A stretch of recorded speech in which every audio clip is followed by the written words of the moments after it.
Good to turn the mic on. All right. Ask everybody to take their seats. Good morning, everyone, and welcome. This joint hearing of the Subcommittee on Oversight and Investigations and the Subcommittee on Health will now come to order. I now recognize myself for 5 minutes for an opening statement. Good morning and welcome to this joint Oversight and Investigations and Health Subcommittee hearing examining the federal response to COVID-19.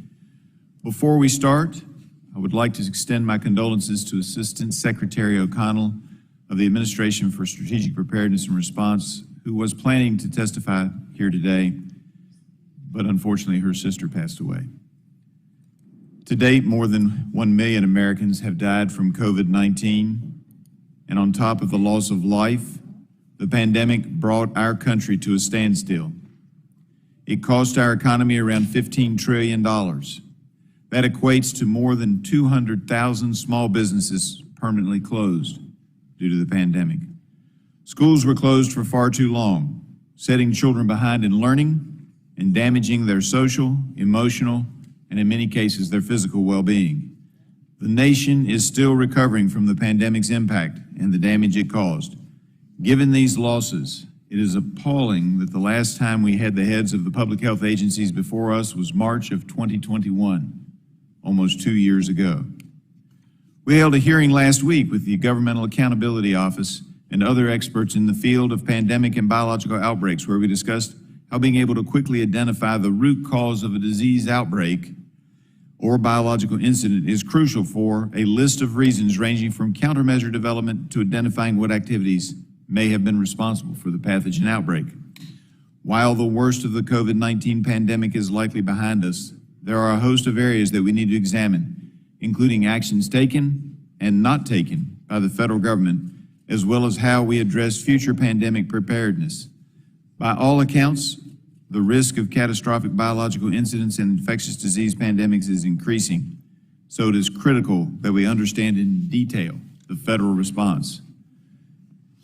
Since the heads of these agencies have not appeared before us in quite some time, we have a lot of questions about federal government's response to COVID-19. Further, many of the questions we have are due to a lack of response to congressional inquiries regarding COVID-19. One of the major concerns that has gone unanswered by the National Institute of Health is the lack of compliance and oversight into grant awards to EcoHealth Alliance. There are a myriad of compliance issues surrounding EcoHealth and their sub-award grants to the Wuhan Institute of Virology, specifically for coronavirus research. The NIH has been reluctant to answer our inquiries on issues such as EcoHealth withholding data, potentially double billing the federal government, and missing laboratory notebooks and electronic files that were supposed to be delivered to the NIH by EcoHealth. This process does not have to be confrontational. Republican leaders have sent a similar letter to entities such as Boston University about an experiment involving a hybrid COVID virus that attracted press attention. Boston University fully cooperated, sending a written response letter directly addressing the questions, producing about 2,000 pages of documents, and providing a briefing to bipartisan staff. In contrast, the NIH has not provided a satisfactory or complete response. This is not acceptable. Let me be clear.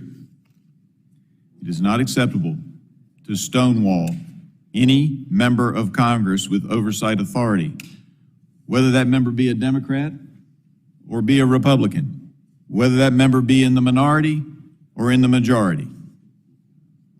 The people of America entrust us to find the answers and to provide oversight of the federal government. Another one of the many issues that we hope to address today is the Centers for Disease Control and Prevention and their rationale for masking and the closure of reopening schools. We now have the findings of a comprehensive review of multiple randomized controlled trials that show, quote, no clear reduction in respiratory viral infection with the use of medical surgical masks, end quote, or in fact, with the use of N95 masks.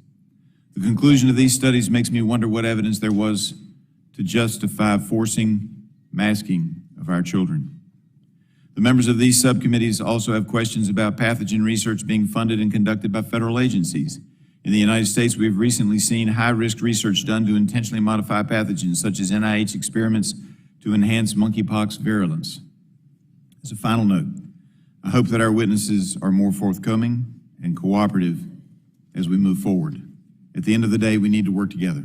The committee's majority is willing to work with you and our Democrat colleagues constructively to deliver solutions and pave a path forward for America.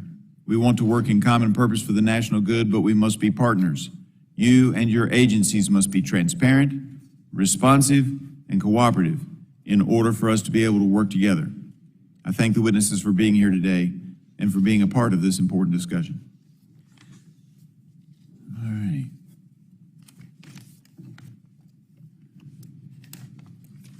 The chair recognizes the Oversight and Investigation Subcommittee Ranking Member, Ms. Castor, for 5 minutes for her opening statement. Well, thank you, Mr. Chairman, and thank you all for being here today. Thank you to our witnesses. Thank you for all that you do to help keep Americans healthy, safe, and well. I'm sorry that Assistant Secretary for Preparedness and Response, Dawn O'Connell, cannot be with us today to share her expertise, and want to express my sympathies for the sudden death in her family and her loss. I appreciate, though, that she did submit testimony and has agreed to respond to written questions. Well, all Americans are relieved that we are emerging from the worst pandemic in our lifetimes. Over 1 million American lives lost. Examining the response to COVID-19 will help us prepare for the next public health emergency. But if we take ourselves back to those early days of the pandemic, I remember very well the public was scared, they were uncertain, but public health experts in government and across the country mobilized to better understand the virus, to develop vaccines and treatments, and try to provide us with the answers in the face of great uncertainty. They worked to follow the science and improve guidance as we learned new information about the virus and how to contain it. And they were trying their hardest to save lives in the face of a new threat. The tone from the top, however, was very different. In the earliest, most critical days of the COVID-19 pandemic, then President Trump downplayed the threat, saying it was one person coming in from China, and we have it under control, and it's going to go away. He improvised from the White House briefing room about potential treatments completely unsupported by science and sometimes dangerous. Hydroxychloroquine, bleach, ultraviolet light. He repeatedly undercut the hard work of public health officials who were up against one of the greatest threats to our country in modern times.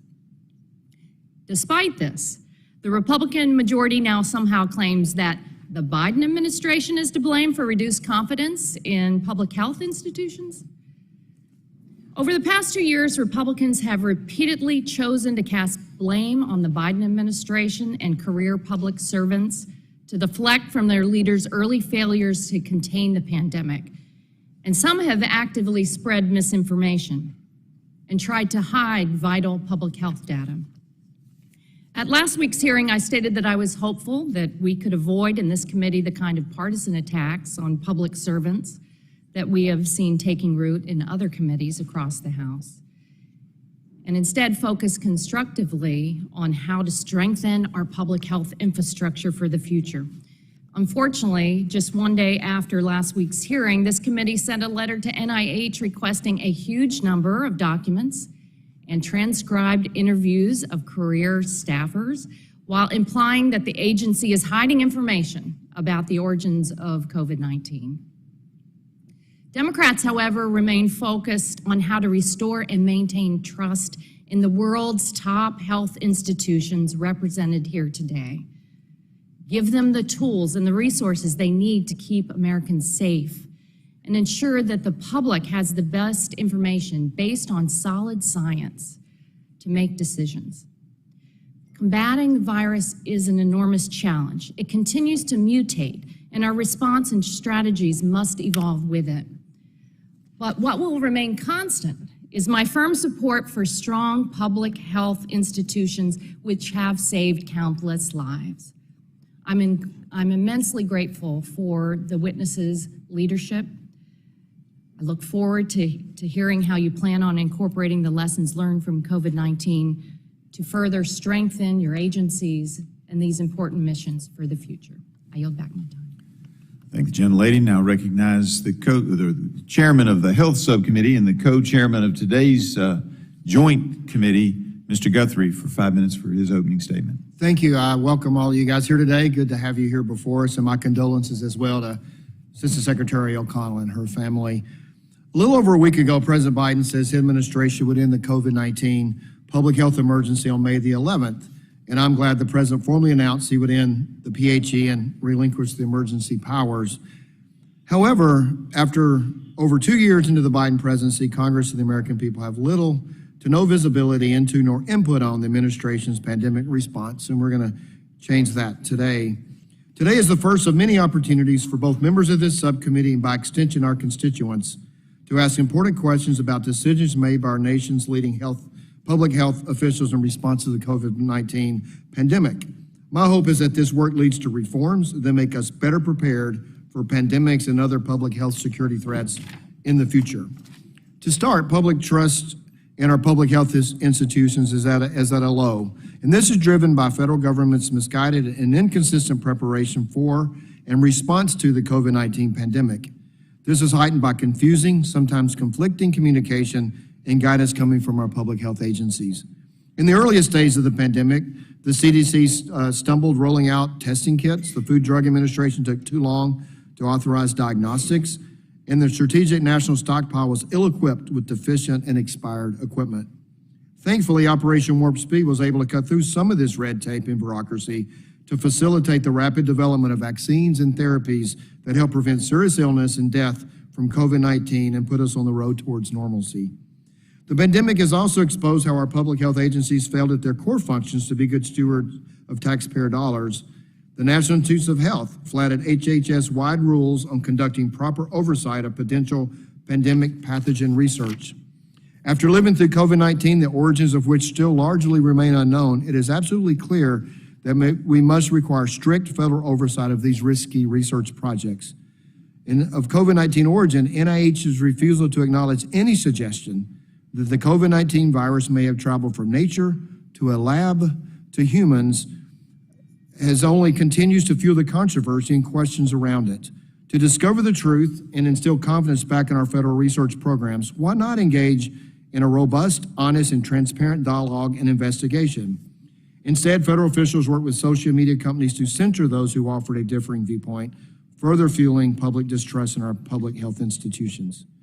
Unfortunately, the Biden administration's one-size-fits-all approach to the pandemic has only made our response even more challenging between inconsistent CDC COVID-19 guidance policies, testing challenges, the FDA rationing of key therapeutics, to name a few. Among these mistakes carried significant real-world consequences. Kids and parents were left with limited options for in-person instruction because the nation's largest teachers union offered line-by-line edits on reopening guidance. This robbed our kids of the benefits of in-person instruction and has had devastating effects on kids struggling with anxiety and depression at unprecedented levels. As members of this committee, we also cannot permit mission creep into our public health agencies. We must ensure our federal partners are focused on their core mission of preparing for, and responding to public health emergencies. Luckily, we have a chance to address many of these systemic issues that hindered our federal response to COVID-19 pandemic. I look forward to working with my colleagues on this subcommittee, and I look forward to working with our witnesses here today to consider appropriate reforms as we work to reauthorize the Pandemics and All Hazard Preparedness Act, or PAPA, that will be led by our colleague, Mr. Hudson. Doing so could make a difference between life and death of millions of Americans. I thank you, and I yield back. Thank you, gentlemen, for yielding back. Now recognize the ranking member of the Health Subcommittee, Ms. Eshoo, for her 5-minute opening statement. Thank you, Mr. Chairman, and good morning to the witnesses. Thank you for being here today. On March 11th, 2020, the World Health Organization declared the coronavirus a pandemic. Now, 3 years later, we have the benefit of hindsight, and we know we were unprepared. We lost 1 million precious souls in our country. Grandparents, mothers, fathers, siblings, and some of our colleagues. Now, we have to do everything possible to prepare our nation for new and emerging threats to public health.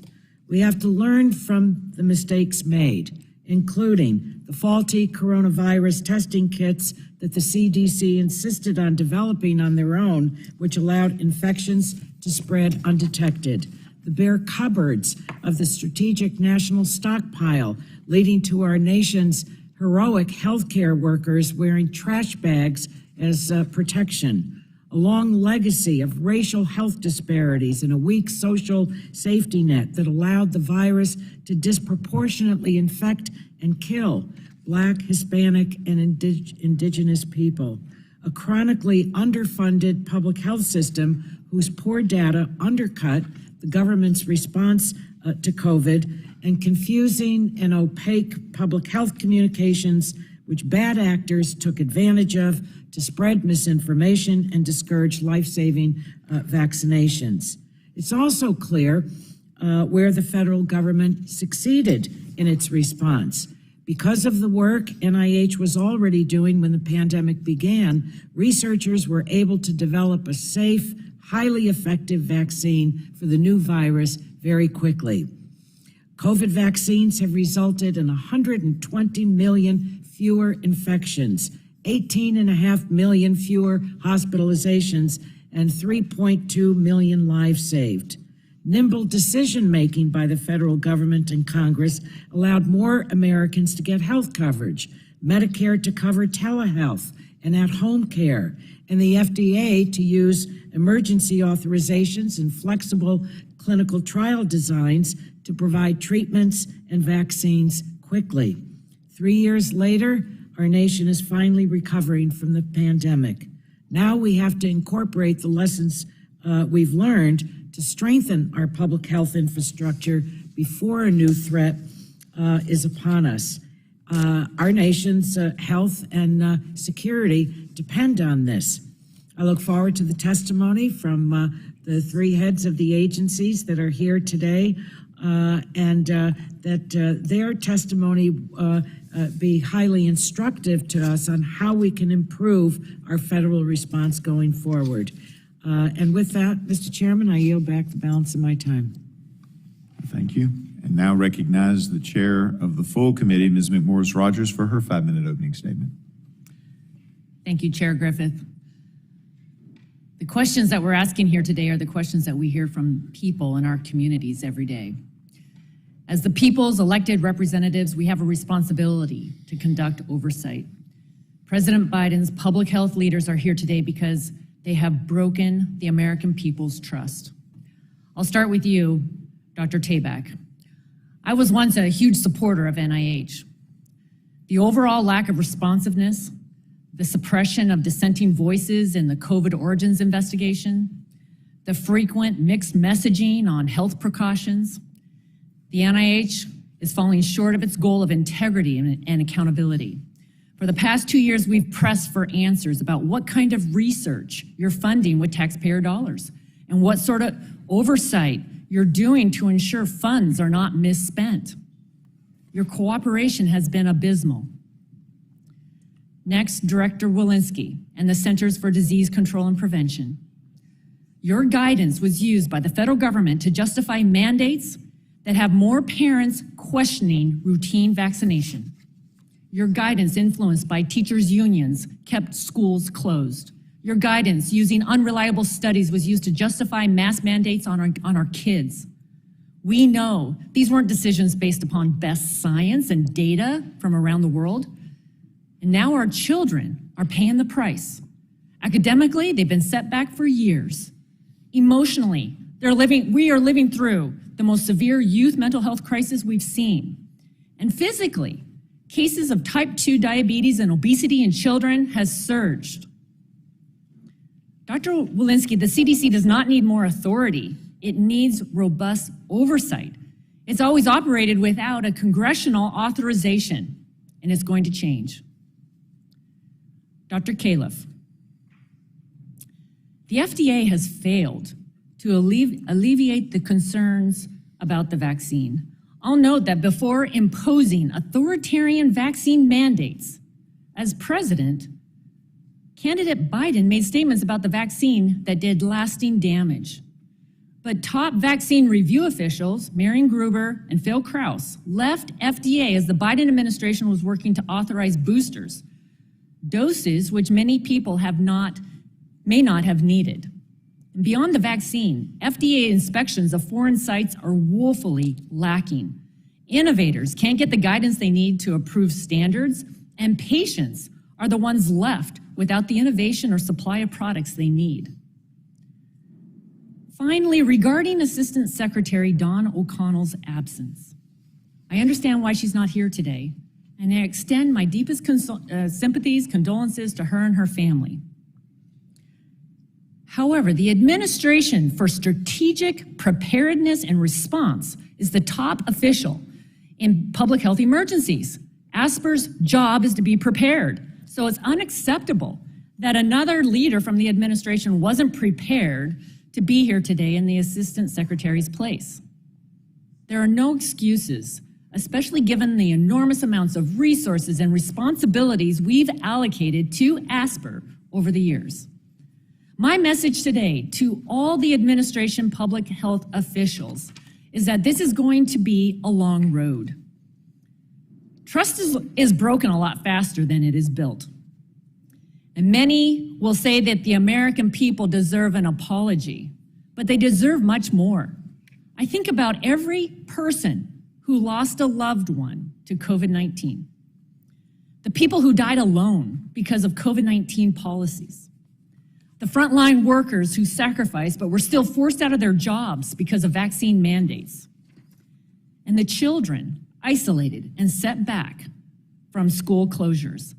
Surely we can all agree that for them, we cannot repeat the mistakes of the pandemic response. They deserve full accountability and transparency, nothing less. That is the bare minimum of what we expect today, so that we can begin to heal, restore trust, and better prepare for the future. Thank you. Thank the gentlelady. And now recognize the ranking member of the full committee, Mr. Pallone, for his 5 minutes. Thank you, Chairman Griffith. Today we will hear from the government officials leading both the ongoing COVID-19 recovery and the efforts to bolster the nation's public health system for the long term, which is our best defense against future pandemics.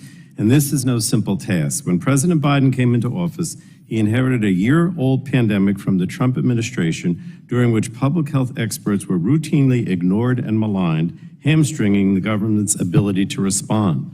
Deaths were soaring faster, and those involved in COVID-19 response were frequently forced to correct President Trump's misinformation about the virus, which distracted from the important goals for distributing newly authorized vaccines. It's unfortunate that a national emergency so quickly turned into a partisan issue at a time when we most needed to come together. Now, over the last 2 years, the Democratic Congress and the Biden administration invested in a nationwide vaccine campaign and COVID test distribution that accelerated our recovery. After facing new challenges from more aggressive COVID-19 variants, death rates and hospitalizations have once again fallen across the nation. However, we must continue to be vigilant and monitor new variants, improve vaccination rates, and ensure that an uptick in cases does not occur. At the same time, we know that COVID-19 is not the last pandemic we'll face, and we need to be sure we're incorporating the lessons learned from the pandemic into our public health infrastructure, and today we'll hear agency plans to do just that. Now, a strong public health response includes effective communication and access to accurate, reliable information. It includes consistent investment in scientific research that leads to development of safe and effective vaccines and treatments. It includes establishing partnerships between the federal, state, and local governments and the private sector to ensure a smooth response when a public health threat arises. We must also address the racial and ethnic disparities that affect our ability to mount an equitable response to a pandemic. These inequalities predated COVID-19, but were magnified during the pandemic, and it's unacceptable in this day and age that the burden of death and disease continues to fall disproportionately on people of color. Unfortunately, later today, we're on the floor of the House taking up yet another partisan bill that seeks to roll back COVID protections. This is the third bill from the GOP that seeks to roll back COVID protections at a time when COVID continues to spiral and variants are a real danger. I will remind my colleagues, there are 500 people still dying every day from COVID. This is still with us. And when I was at Rules earlier this week on this third bill, there were some on the right, and that does not include members of this committee. I'm not talking about our chairwoman or Chairman Guthrie or Dr. Burgess, but there were some extremists on the right who continue to rail against vaccines. It's very dangerous. I'm not, saying this is true for most Republicans, but there are certainly some on the right that give the impression that the vaccines are not safe, that they're not effective, and that somehow people shouldn't take them. And I just want to bring that up because it disturbs me greatly. I was very disturbed when I went to Rules to hear that over and over again. And I think that, again, I'll remind my colleagues that the bill we're taking up today that says that global travelers, foreigners that come to the United States don't need vaccine. Well, that decision, the decisions about the public health emergency, about vaccine mandates, those should be made by the people in front of us at this table. Those decisions should be made by the public health experts who have the science and not by Congress. We don't have the expertise, in my opinion, to make those decisions, which is why I continue to oppose these rollbacks of our efforts to deal with the COVID crisis. And when Republicans put politics over science, it seriously undermines our ability to combat this pandemic and the hard work that these public agencies do every day. So I hope that we can get back to the business of regular order, of the committee taking on the nation's challenges. None of those three bills came through this committee. None of them had regular order. But we have a lot to do this year, and we have to reauthorize the pandemic and the All Hazards Preparedness Act, which is set to expire in September. PAPA has been a bipartisan effort in the past, and I hope that we can be guided by that precedent so that we can make sure that our nation is in the strongest position to address a future crisis. And with that, Mr. Chairman, I yield back. Thank the gentleman. We now conclude with member opening statements. The chair would like to remind members that pursuant to committee rules, all members' opening statements will be made a part of the record. We want to thank our witnesses for being here today and taking the time to testify before these subcommittees.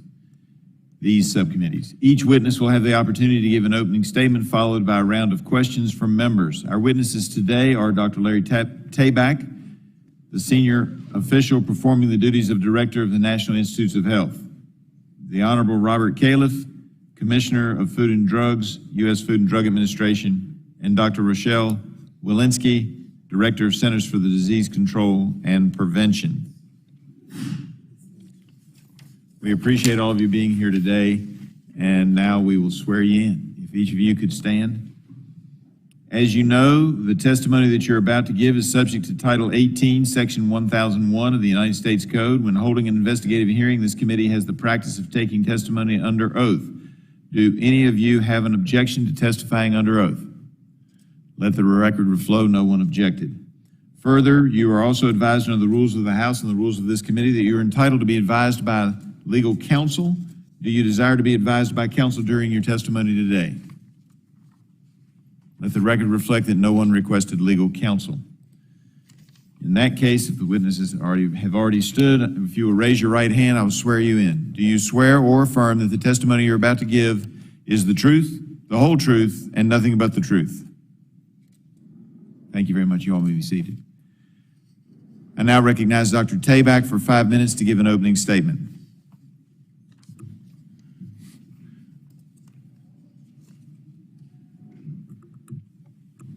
The clock is not resetting. The clock isn't, he's right. We need more than 23 seconds for him.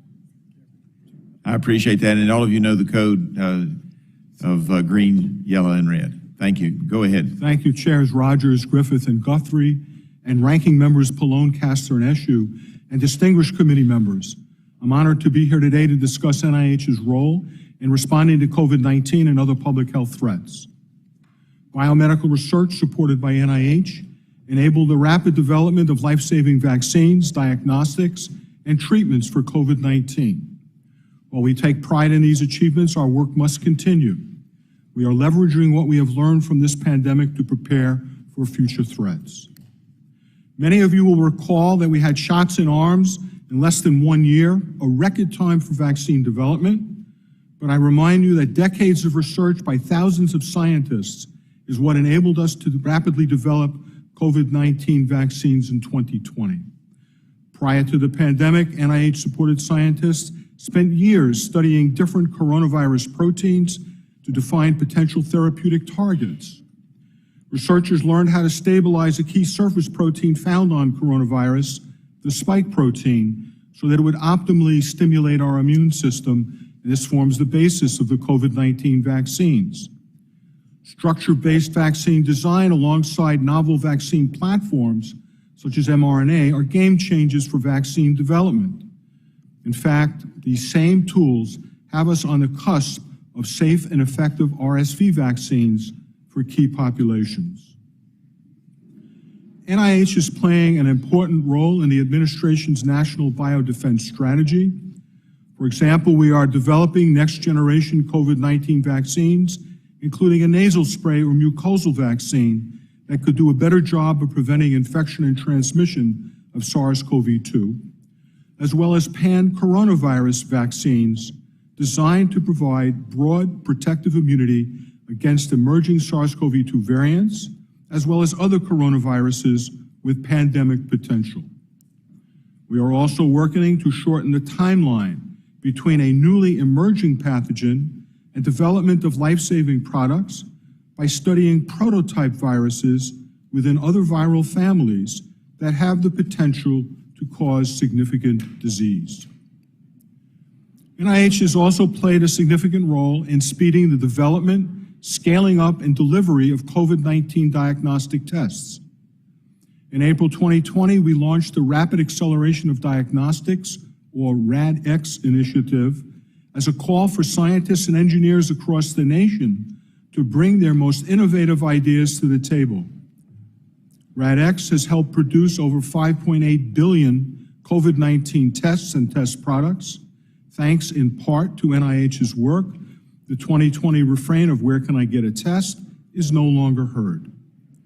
RADx efforts continue with a new focus on developing more accessible tests, for example, for people who are blind or have low vision. NIH's work on COVID-19 is far from over. While most people recover quickly from COVID-19, some people experience long COVID with ongoing or new symptoms beyond the acute phase of infection. NIH began their Researching COVID to Enhance Recovery, or RECOVER initiative, to better understand long COVID and to identify effective treatments and potential ways for preventing it. This program brings together interdisciplinary researchers and patients. Advice from patients has guided the initiative goals and protocols.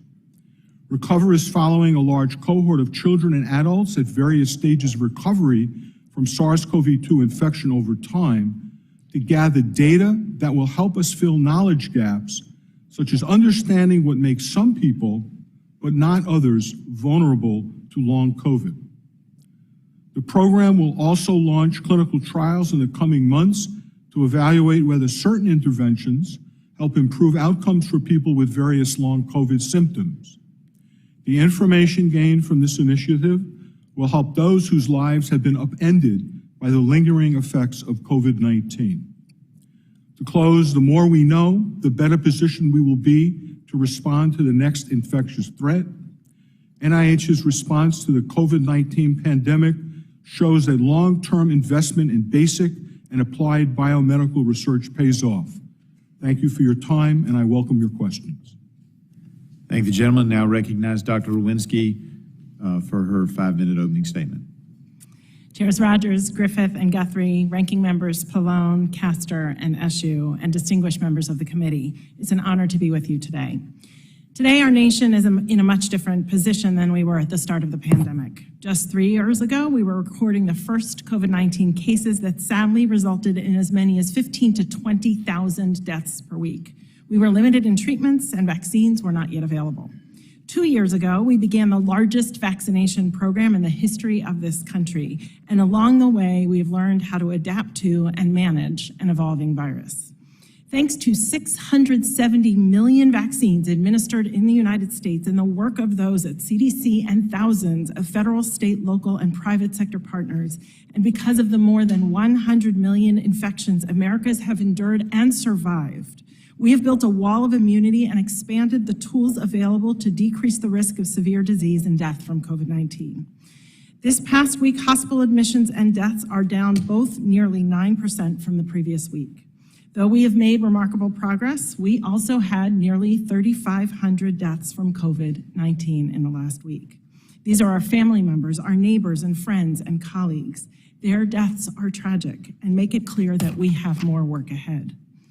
Entering the fourth year of our activated response to COVID-19, we are moving faster than ever to deliver information to the public. Just 3 months after the bivalent vaccine was recommended, CDC scientists published data on vaccine effectiveness against symptomatic infection, and 2 weeks later, followed up with data on how well these vaccines work to prevent severe disease and hospitalization. Only 1 month after we identified the latest subvariant XBB.1.5 through our genomic surveillance, CDC published data to demonstrate that the bivalent vaccine was just as effective as it was against prior Omicron subvariants. These data continue to build on strong evidence that the best way to prevent severe disease and death from COVID-19 is to be up to date with your vaccines, including the bivalent vaccine. Our increased speed is the result of an intentional and proactive effort to address both the challenges and opportunities at CDC. This is the work of CDC moving forward, an initiative I launched after an extensive agency review with internal and external input. We are focused on 6 key areas of improvement: sharing scientific findings and data faster, enhancing laboratory science and quality, translating science into easy-to-understand policy, prioritizing communications, developing a workforce prepared for future emergencies, and promoting results-based partnerships. 2 weeks ago, I announced a reorganization to reduce bureaucracy, break down silos, promote public health capabilities, and increase accountability. This strengthens the foundation of the agency to tackle our focus areas. But we know that moving boxes around alone will not modernize CDC. We are equally focused on how we do our work, on our systems and processes internally. For example, we reduced internal scientific review times by 50% and are publishing our science and data faster. We were the first in the world to produce and share data showing real-world performance of the Jynneos vaccine against Mpox. We're investing in accessibility and communications, fostering clearer public health communications by rebooting the front door to CDC, streamlining content to make it easier for American people to find what they need. And we've established a CDC-ready responder program to better prepare CDC's workforce to engage at a moment's notice to future health threats, no matter where they work at CDC, and to sustain that engagement throughout a response. We're committed to this work and more, but to maximize our potential and to fully protect the nation's health, we also need critically important help from you in Congress. Workforce authorities, such as strengthening student loan reimbursement authority, expanding danger pay to appropriately compensate our staff when put in harm's way, and providing flexibility to quickly move staff to respond to a threat, would provide the opportunity to fully turn CDC into a response agency. We need data authorities so that we can access better quality, standardized, and timely data so individuals and families can make informed decisions about their health and policymakers can better target resources and respond to threats. CDC must be the most advanced and capable agency in the world when it comes to disease detection, tracking, and forecasting. Data authority, coupled with investments in our data modernization initiative, will make that possible. I am committed to working with you to find common ground to support public health and to make strides toward achieving health security for all Americans. Thank you, and I look forward to your questions. Thank you, and now recognize Dr. Califf for 5 minutes for his opening statement. Good morning, Chairs Rogers, Griffith, and Guthrie, Ranking Members Pallone, Castor, and Eshoo, and members of the subcommittees. Thank you for the opportunity to be here today to update the American people on our COVID-19 response.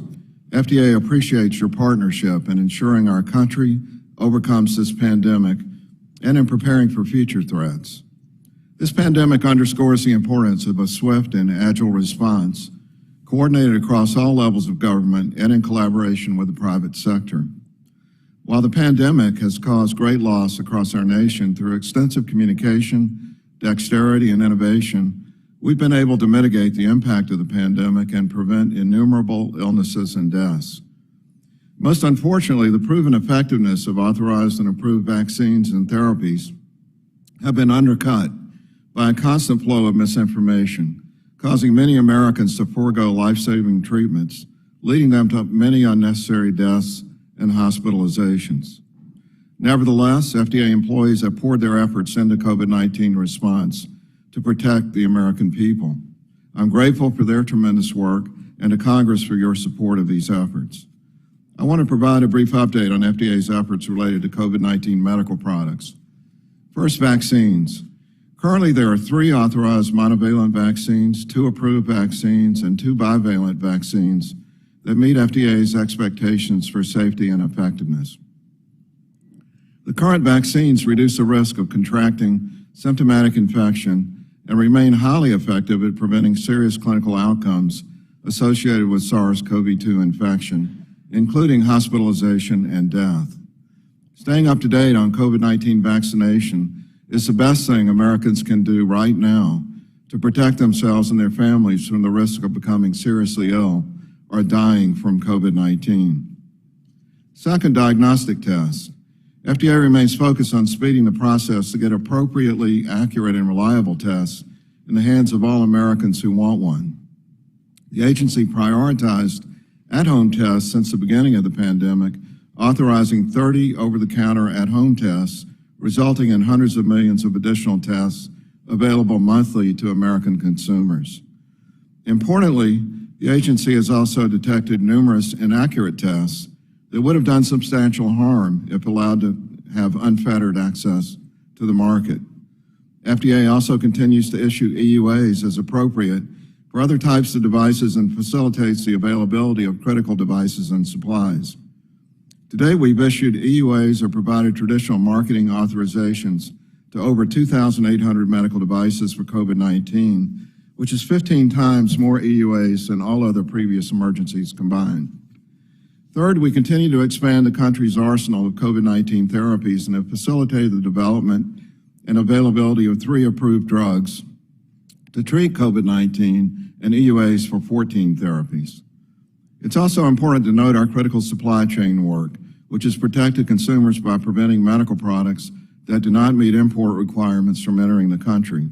This includes continuously surveilling the medical product and food supply chains for potential shortages, disruptions, and contaminated or fraudulent products, with focus examinations on COVID-19 relief supplies. The agency remains committed to continuing the use of every tool available to us to continue to mitigate the threat of this virus and others that we have simultaneously worked to counteract, such as Mpox, RSV, and pandemic influenza. Many of these tools are thanks to the work of Congress and your understanding of the importance of preparation in addressing the needs of our supply chain before an emergency strikes. FDA employees are anything but complacent, and they'll continue to work to make sure that we're even more equipped to address any future threats. Preparing for future emergencies depends on using the many strategies that led to a successful response, as well as the establishment and refinement of authorities and flexibilities that allow the agency to identify and mitigate risks while promoting innovation outside the public health emergency. It's essential that we improve our system for evidence generation, that is, doing the right clinical trials and having access to the data that Dr. Walensky has brought up. For example, the COVID-19 pandemic also underscored the importance of both diagnostic test access and test accuracy, and the critical need for a modernized regulatory framework that applies to all in vitro diagnostics. After years of collaborative work, including with leaders of this committee, we believe the Ballot Act would achieve this goal and is appropriately balanced. Modernized authorities would enable us to act faster, prevent problems, and allow for greater insight into FDA's regulated products for greater safety. We look forward to continuing working with you to ensure a continuation of our COVID-19 response, success, and future readiness. Thank you, and I look forward to your questions. Thank the gentleman. We now have concluded our testimony. I appreciate all the witnesses giving their testimony. We'll move into questions and answers, and I will recognize myself for the first 5 minutes of questions. Dr. Tabak, I, along with now Chairs Rogers and Guthrie, have sent the NIH 14 letters requesting information. Those letters ranged in date from March 18, 2021 to November 30th, 2022, and most have gone completely unanswered. We received responses from other agencies, such as the CDC, to our letters. It appears there was a standing policy at the NIH to disregard letters from the minority members of this committee. Is that true? Yes or no? No, So it's just incompetence that caused 14 letters to go basically unanswered. I'll take that as given. We sent you a letter on February 2nd last week requesting documents and information from the NIH related to the COVID origins and the EcoHealth Alliance grant to support our legislative efforts on pandemic preparedness and NIH grant management. NIH sent us over 580 pages of documents last night after the close of business and shortly before the President's State of the Union address.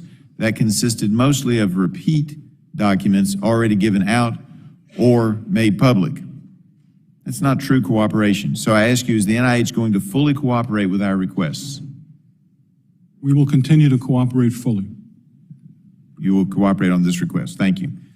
We sent the NIH a letter on November 30th, 2022, asking you not to destroy evidence related to COVID. Last week, we sent another letter asking that you, quote, take all reasonable steps to prevent the destruction or alteration, whether intentionally or negligently, of all documents, communications, and other information, including electronic information and metadata, that are or may be responsive to this congressional inquiry, end quote.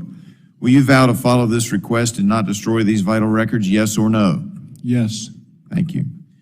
Even though the NIH suspended EcoHealth's grants in July of 2020, before our COVID-19 inquiries began over grant noncompliance concerns, and later that it was found that EcoHealth did not follow important grant terms, the NIH subsequently gave a new grant to EcoHealth in September of 2022.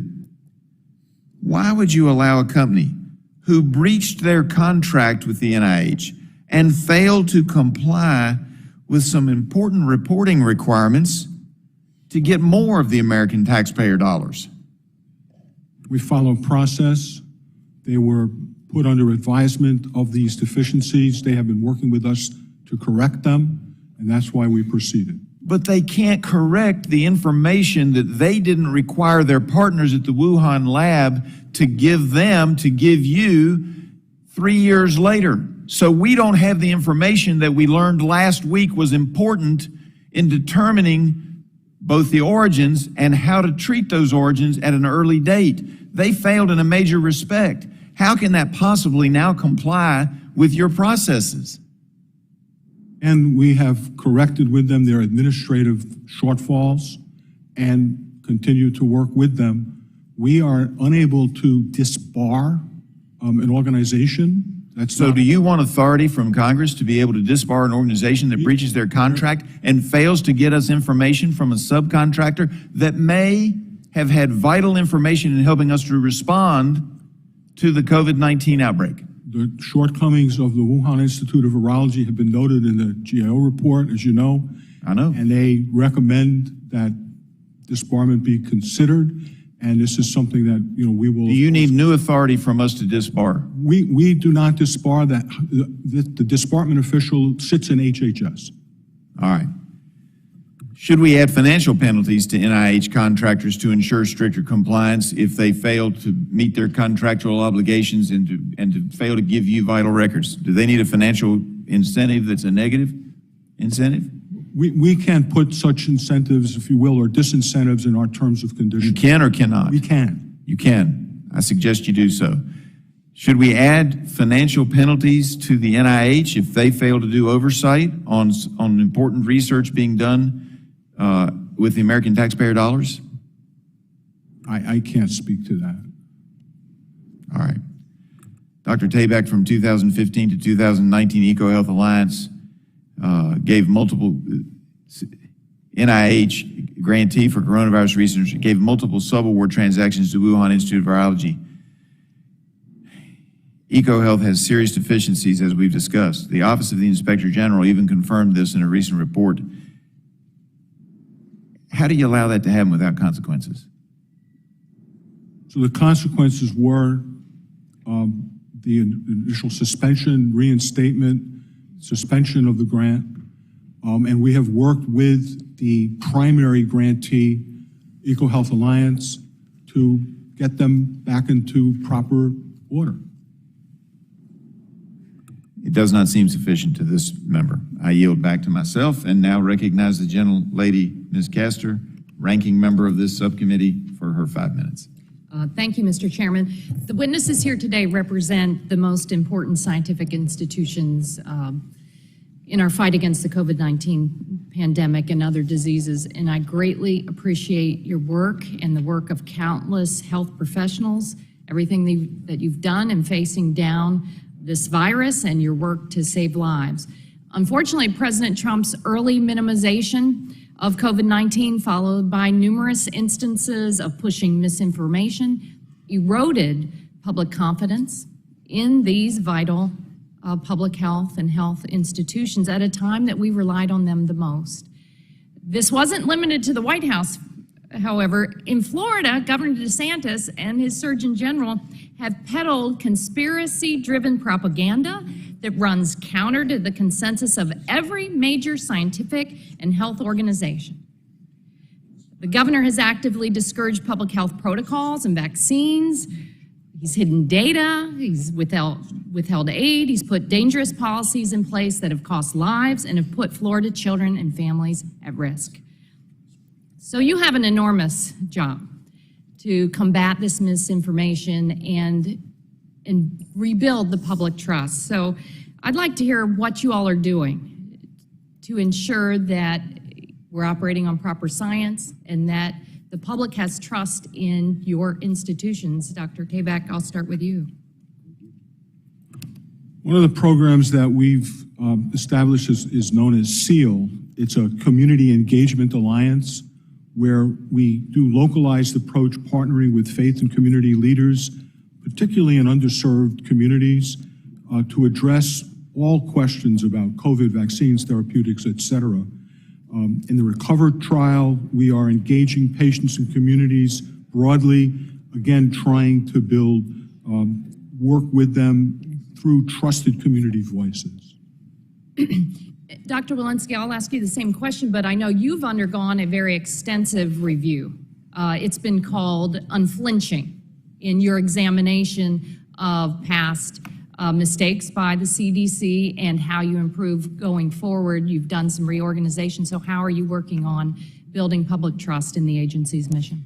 Thank you. Yes, obviously much of some of the challenges are challenges this administration inherited. They've been longstanding challenges at the CDC, and we've taken this opportunity to learn from the challenges of the COVID-19 pandemic. That includes sharing our scientific data faster, enhancing our laboratory quality, translating that science into clear, concise communications. I do want to highlight the real importance of mis and disinformation and how it has undermined our vaccine efforts. It is the case that we anticipate vaccine rates have gone, well, we've seen vaccine rates of incoming children into kindergarten have gone down from 94% to 93% just in this last year. That's 250,000 children not coming to kindergarten with being up to date in their vaccines. We are doing a lot of work at CDC, but this is not something that CDC can do alone. It's going to take all of our agencies, it's going to take all of the government, and every single one of us has a role in mis and disinformation. I've seen it in Florida. The vaccination rates for children are down, and I know it's a direct result of a lot of the scare tactics and misinformation. Dr. Califf, I'm going to ask you to respond for the record, because I'd like to ask Dr. Walensky about the CDC's data modernization initiative. So it's so important that we aim to get to empower the agency to get better, faster, more actionable insights on public health data. But I heard from folks back in Florida and all across the country, it was so outdated. We've given the CDC funds to modernize it. I know that's just a drop in the bucket, so what are you doing to ensure that the public has the most accurate data that's up to date? So just to give you a scope of the problem, it took us 6 months to get data use agreements to receive data during COVID-19, and it was over 100 data use agreements. So we are working through our data modernization efforts to have a singular highway through which data pass so that data from your districts can come to CDC, and then we can give it back to your district. Not by fax machine. No, not by fax machine. And in fact, in those districts where we've stopped using the fax machines, there are data to suggest we've saved 140 million person hours. So that we know that these highways will work, and then we can receive those data from your districts, and we can give those data back to you so you can see what's happening in your districts and the districts around you, what threats might be at your front door. So we save lives and save money at the same time. That sounds good. Thank you so much. I yield back. Thank you. General yields back. Now recognize the chairman of the Health Subcommittee, Mr. Guthrie. Thank you very much. I appreciate it. And responding to what our ranking member said, we obviously have to listen to experts because we're not experts. We don't have to give away our right to oversight. We're responsible for oversight of what's going on at the agencies. That's in our purview. I know we didn't have hearings when they were in the majority, but we are now. And quite honestly, Dr. Walensky and Dr. Califf, y'all have reached out to me, so I think y'all appreciate our role in oversight, and that's noted and appreciated. And so, and the reason is this, and here's an example. We're going to talk about school closure. I think we talked about that before. In summer of 2020, the Kentucky schools were getting ready to start back again. This is before you guys were in office. I understand that. And then the governor delayed, told schools they couldn't open. Then he went to a point and said, okay, I'm going to suggest you don't open or ask you not to open, but not force it. We had school systems say, we've been spending the summer getting ready. We're going to get open. We're going to stay ready. So they met in the fall of 2020, a handful of school systems in my district. A superintendent didn't want to meet, but the non-experts who were elected school board members voted it down, and they met, and the kids were better off for what the decisions that the non-experts made. And the governor even pointed out our school system, some of my superintendents by name, for y'all are going to cause problems. Y'all are opening your school system. Well, it didn't take too long to understand, not that there weren't any cases in our school system, but none traced to the school system. And we learned pretty quick the kids weren't super spreaders like they are with the flu. And not a single person from Frankfort went to one of our schools that were open every day and said, is there what are you guys doing to make it work? And so then you fast forward to 2021, and then the guidance, Dr. Walensky coming out from CDC, that was heavily reported that the teachers union were involved in a line-by-line edit of the guidance. And it would have been helpful if one of my superintendents would have had the opportunity to apply. So it gets not just to that situation. I'd like for you to talk about that situation, but also, you're the experts, but how's it transparent? How do we know? How can we have confidence in guidance when we have school systems meeting effectively, but then guidance came out that a lot of people used to keep I know you didn't order the school systems closed, but they used your guidance to do so. Yeah, I appreciate the opportunity to speak to this. So I came in on January 20th, and it was among my highest priorities to get our schools open, and it demonstrated, the work that we did was demonstrated to be successful. So when I came in, 46% of schools were open. By the end of May, we had 63% of schools fully open, and by September, we had 94% of schools fully open. Among the first guidances that I released, I think within 3 weeks of my arrival, was how to get our schools open. That is the guidance to which you are referring, and I'd just like to speak to how we put that guidance together. We take subject matter experts. We have our scientists review the data, review the science. Did the teachers union have specific, I just got so much time, I'm sorry, but did the teachers union have specific access to it that others didn't? In a penultimate version, what we do is we look at our key stakeholders. We reached out to over 50 key stakeholder groups. That included parents, that included superintendents, that included teachers, because we really need to make sure that those stakeholders can actually implement on the guidance that we put forward. There was a key piece missing in that penultimate version, and that is, what do you do for teachers who are immunosuppressed, those teachers who are getting breast cancer treatment, teachers who've had a heart transplant? That piece had been missing. It was the reason that we request that feedback, is so that we can say what's missing to implement. And it was that piece that was changed after those discussions. So are you going to do things differently, or you feel So we are strengthening our processes as to how we standardize and do that outreach, but I think that outreach continues to be critically important. We need to know how the end users will receive our guidance to understand that it is implementable for the. We want to make sure that everybody has access from all And we parties. did speak to superintendents and parents. We spoke to over 50 groups.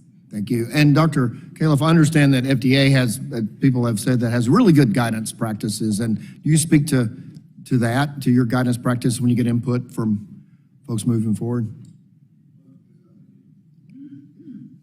As I think you know, there's a draft guidance that's put out, and then comments are achieved from the public, really, at that point. But during the course of drafting guidances, we may have discussions with interested parties, and many of our guidances, you know, deal with the medical products industry, for example, and we do talk with people because we can't do these things in a vacuum. Okay, thank you. And Dr. Walensky, I only have about a half minute, so I'm gonna try to get my question quick. But we talked a little bit about mission creep when CDC is the pandemic preparedness and response, and CDC over 100 years since we've had our big last big nationwide pandemic, and just the response to CDC prepared for a pandemic. It wasn't prepared, it did appear at the very beginning. Is it prepared now for another? A lot of what we are doing in CDC moving forward is strengthening our piece or component that's a response-based agency. We have a new CDC Ready Responder program. What we could really use from Congress is the workforce authorities to be able to do that. Workforce authorities that are similar to other response agencies like FEMA work for danger pay, overtime pay, loan repayment, tax-free loan repayment. So those workforce authorities would be really helpful for us to be even more ready to respond. I'm sorry, 5 minutes goes fast. I yield back. Thank the gentleman for yielding back, and now recognize Ms. Eshoo, the head of the ranking member of the Health Subcommittee. Ms. Eshoo, you're recognized for 5 minutes. Thank you, Mr. Chairman. Just a comment about the last exchange. In my view, something was left out of it. The American Rescue Plan. In March of 2021, the Congress passed, the President signed into law billions and billions of dollars for vaccines, for all of the things that would protect the American people. And that cannot be overlooked. It's an important discussion about schools and understanding how guidances work and who the agencies meet and talk to come up with the best policies going forward. It's all important in a hearing, but this cannot be overlooked. I don't know what would have happened to the people of our country without that rescue plan. And it wasn't unanimous, but it got done. Dr. Tabak, I'd like to ask you about, speaking of money, the Congress appropriated $1 billion to NIH to study long COVID. Patients have been waiting, and they've been more than patient since December of 2019. I think the effort is called Recover. And it's to research, potential treatments. Where is that? How close are you to coming out with what's needed for those that have been waiting a long time? We have put together a national cohort of patients at different stages of infection with COVID-19 and those who have already reported that they suffer from long COVID. I'm familiar with that. And I want to know how close you are. Well, we're within the next few months to launch the first interventional trials. Mm-hmm. The reason it has taken the time it has is because we wanted to build a large enough cohort of patients so that we would actually get actionable answers. So it took from 2019 to now to get the cohorts? Indeed it has, because... And how many are in it? I'm sorry? How many are participating in it? I'd have to get back to you with specific numbers, but please appreciate that as the virus evolved, so too has long COVID. Well, exactly. That's why I'm asking. And that's why we need to continue to build a cohort that's representative of the disease, so that the answers that we get with our interventional trials will have some actionable. Okay. Well, if you have anything else that you can add to that, I'd appreciate learning it, getting it from you. To both the CDC and the FDA, I think the public and certainly members of Congress became all too familiar with advisory committees during, and that impacts your work. But I think that it also added to the confusion, the American people. Advisory is exactly that. It's advisory. And I have to say that I found it troubling. It seemed to me that there was a lack of balance between the ultimate decision maker and an advisory committee. So can you, well, first of all, do you think that there should be some streamlining of these advisory committees and really make them more practical? Dr. Califf? Thank you for that question. I actually chaired an FDA advisory committee for some period of time back in the good old days. I think advisory, it's like democracy, it's messy, and I think advisory committees are critical. The FDA full-time staff need to interact with outside experts in a structured manner, but you're right, they are advisory, they're not decision-making. Our regulatory decisions are made by full-time civil servants who don't have a conflict of interest financially and whose mission is preserving and protecting public health. We are looking across the FDA right now at what we can do. Streamline is one word. I would say to optimize the use of advisory committees. They're so important, whether it's food, tobacco, or rare diseases, for example. We need to have that kind of input. So it's critical. We need to make it better. Dr. Walensky? Yeah, I don't have much to add to that except to say that there is incredible value in the independent expert opinion of non-governmental officials who are very well recognized across the country in their field of vaccine that we have on our advisory committee on immunization practices. I agree they are messy. They have been challenging during this period of time. Are you looking to change anything? We are reviewing the advisory committee processes, yes. However, I do think that there's an important component of our advisory committee on immunization practices that has been steadfast through all of vaccines. Certainly it's been in the spotlight during COVID-19 vaccines, but there are many pediatric vaccines that have been reviewed carefully through this committee. The gentlelady yields back. Now recognize the chairman of the full committee, Kathy McMorris-Rogers, for her 5 minutes of questions. Thank you. Thank you, Mr. Chairman. I want to start with Dr. Walensky. There's serious distrust today with our public health agencies. I recently saw one poll that nearly 40% of the public does not trust our public health agencies to handle the next public health emergency, and I don't blame them. While I appreciate that we were dealing with an evolving virus, there were also a lot of mistakes, too many mistakes with communication and decision-making from the CDC, and one relates to mask mandates. There's been several studies that have looked at the effectiveness of masks to prevent the COVID spread. And there was one just recently that came to several important conclusions. First, there was a notable lack of reliable studies on the efficacy of face masks. And second, there remains much uncertainty about the impact and the effect of face masks. While acknowledging the limited data pool, it found no clear sign of a reduction in transmission when using either medical or surgical masks. Yet today, CDC still recommends masks in schools for all ages, even though the emotional, mental, physical, and educational toll masking has had on our kids is widely recognized. In fact, the CDC is currently the only national or international public health agency that recommends masking 2-year-old children. I'd like you to explain in detail the process and the timeline by which evidence such as this is used by the CDC to update, modify, or necessary withdraw current guidance.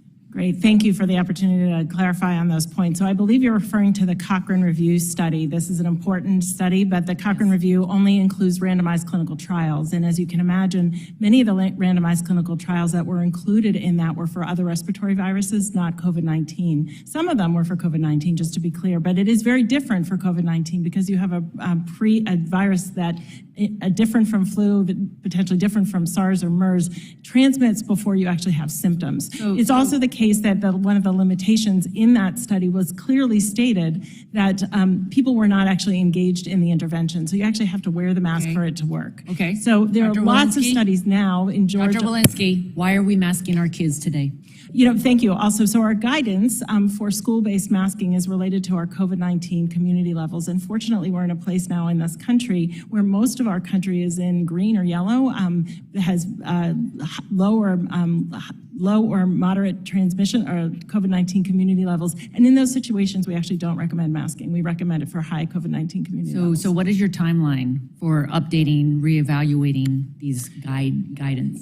Our masking guidance doesn't really change with time. What it changes with is disease. So when there's a lot of disease in a community, we recommend that those communities and those schools mask. When there's less disease in the community, we recommend that those masks can come off. So, okay, so it's just going to continue.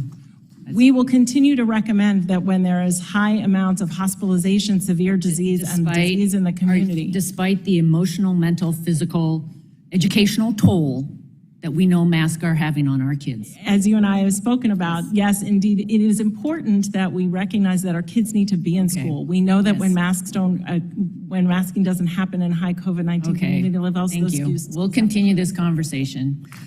Dr. Tabak, just this last weekend, New York Times published an article about the astonishing, horrible learning loss resulting from government recommendations that led to lockdowns and virtual schooling. NIH has a budget over $40 billion. Has NIH initiated any studies looking at learning loss or the impact of shutdowns on childhood development? Yes, we have, both through the National Institute of Mental Health and the National Institute of Child Health and Development. I'm anxious to see those studies, the reports. So I just would ask you to give me that list and where the funding was provided and a summary of the studies. That would be great. And then my final minute here, Dr. Califf, I continue to hear concerns about the FDA having virtual meetings, and especially for innovators and others that have some amazing breakthroughs, being told by the FDA that you can only meet through Zoom, or not even through Zoom. I had one, can't even meet through Zoom. You have to have written correspondence. It slows down approvals for everything from flu tests to novel vaccines. So would just like to ask, when is everybody going to be back to work? Or what percentage of employees are back to work 5 days a week? What percentage of meetings are via Zoom? 100% of our employees have been at work every day since the beginning of the pandemic and will continue to do so. In fact, working In the nights office? and weekends. In the office? Many of our employees aren't in the office to begin with. We have inspectors, we have people reviewing data. We have 200 locations around the country.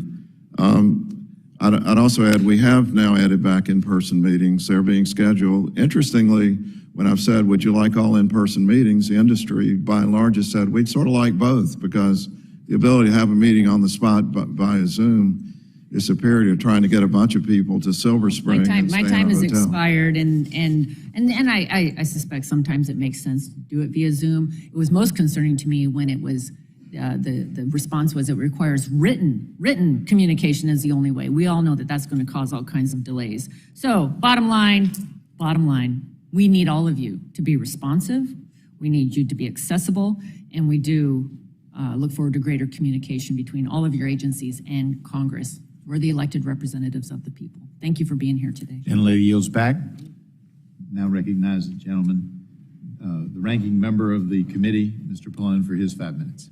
Thank you, Mr. Chairman. As we know, the President has announced that he plans on unwinding the current COVID-19 public health emergency by May 11th. And this is possible because of the work that this administration was able to do to control this disease. This administration orchestrated the largest free vaccination campaign in U.S. history, delivered hundreds of millions of dollars, hundreds of millions of tests to the public, and provided guidance to schools and offices to open safely. And in no small part because of these successes, my Republican colleagues have declared that the pandemic is fully over and that the administration should suspend the public health emergency immediately. This, of course, was the first of the 3 bills that I mentioned in my opening statement that seek to roll back, in my opinion, COVID protections. And I have been very critical that such an abrupt end to the emergency would seriously undermine the progress that we've made. It would also ignore the sad fact that an average of nearly 500 people are still dying every day from COVID-19. The decision to end the emergency should be based on science. It should be with the agencies that have the expertise. And again, the president has said he plans to do this, which means that that could change if the COVID situation got worse with more variants, whatever. So the Republicans have also claimed that the administration does not have a plan for winding down the public health emergency. And I'd like to give our witnesses an opportunity to respond to that. I'm interested in hearing how we can continue to protect the health and well-being of Americans and minimize disruption. So let me ask each of you quickly, because I have two sets of questions. How are you planning for the next phase of the federal response to this pandemic, and what should Congress do to help facilitate a smooth transition? Dr. Tabak, I guess 30 seconds or so. The specific effects on us are modest. We will have to work with our grant community for the slight changes that they will have to address when the PHE is over. And Dr. Califf? Our effects are also a little modest because our EUAs are independent of the public health emergency, so we can keep them going as long as we need to. We've been preparing the industry since day one to be ready for the transition. We'll put a Federal Register notice out about exactly how to make the transition as these products go to routine use and no longer used on an emergency basis. And Dr. Walensky? I'd like to be clear that we plan to address this emergency and work towards the safety and security of all Americans 24/7, regardless of whether there's a public health emergency in place. It is the case that when the public health emergency comes down, we lose some of our ability to see the data. We will lose testing data that we have as part of the public health emergency. We will lose other data as well, and we're actively working right now to set up data use agreements so that we will have the data that we need in the absence of those authorities, so that we can see the data and be able to present them back to the American people. Finally, we do not in this country have a vaccines for adults program. We don't have a vaccine program for the uninsured adult as we do for children. And so it would be really helpful, and we're working now to see how we can ensure that uninsured adults will get vaccinated. And as I said, winding down the public health emergency has to be grounded in science, and I think the public experts like yourselves are in the best position to make that decision. But as we look towards the future, can you just briefly discuss how important it is that these decisions are made based on data trends and up-to-date information and not ideology or politics? 30 seconds each. Dr. Tabak. We believe in data. The data is very important to review, and the public health experts need to weigh in once they're able to review those data. Dr. Califf. We have a saying at FDA, "In God we trust, all others must bring data." And I've lived my whole life as a cardiologist, basing my practice on evidence. We need to have the evidence to make good decisions. I think Dr. Walensky's statements about the need for the CDC to get accurate, up-to-date data quickly is absolutely critical to the future. And Dr. Walensky. My job is to provide the best public health science for decision-making. I do that by being informed, and I can only be informed if I can see the data. And so I'd like to be informed so that we can make those decisions and then give them back to you so that you can make those decisions at the local level. Thank you. And, you know, I stress, I know that I'm not arguing that there doesn't need to be oversight of what you do, which is, of course, the purpose of this hearing today. That's a very important function that we serve as elected officials and members of Congress. But I do think that ultimately these decisions about when to start or end the public health emergency have to be made by the agencies and the experts. That's what the statute says. And I don't want to substitute your expertise for ours, because I don't think we have the same level of information that you have or expertise. So thank you, Mr. Chairman. I thank the gentleman, yields back, and we like information too. I will say at this point, the chairs have, sub-chairs and chairs have gone over a little bit, but we have a 2 o'clock drop dead, so I'm going to try to be aggressive with the gavel. It's nothing personal. Just going to try to move us along. Recognize Dr. Burgess for his 5 minutes of questions. Thank you, Mr. Chairman. I appreciate your aggression. Dr. Walensky, just a quick follow-up from something Chairwoman Morris Rogers said. You maintained that your guidance is your guidance, But I presume if there's new data that comes forward, you will reevaluate your guidance. Is that not correct? Of course, we're already reevaluating in real time. And just a general statement, look, the country's been through hell with this. Our doctors and nurses on the front lines been through hell. You all in public health have been through hell, and policymakers have been through hell. There's a piece making the rounds currently, a Newsweek op-ed piece written by a doctor, or medical student, more correctly, Kevin Bass, and he observes, "It's clear to me that for public trust to be restored in science, scientists should publicly discuss what went right and what went wrong during the pandemic and where we could have done better. It is okay to be wrong and admit where one was wrong and what one has learned. That's a central part of the way science worked." So it's with that backdrop, and I appreciate so much Dr. to be Kevin Bass making that observation and sharing it with us.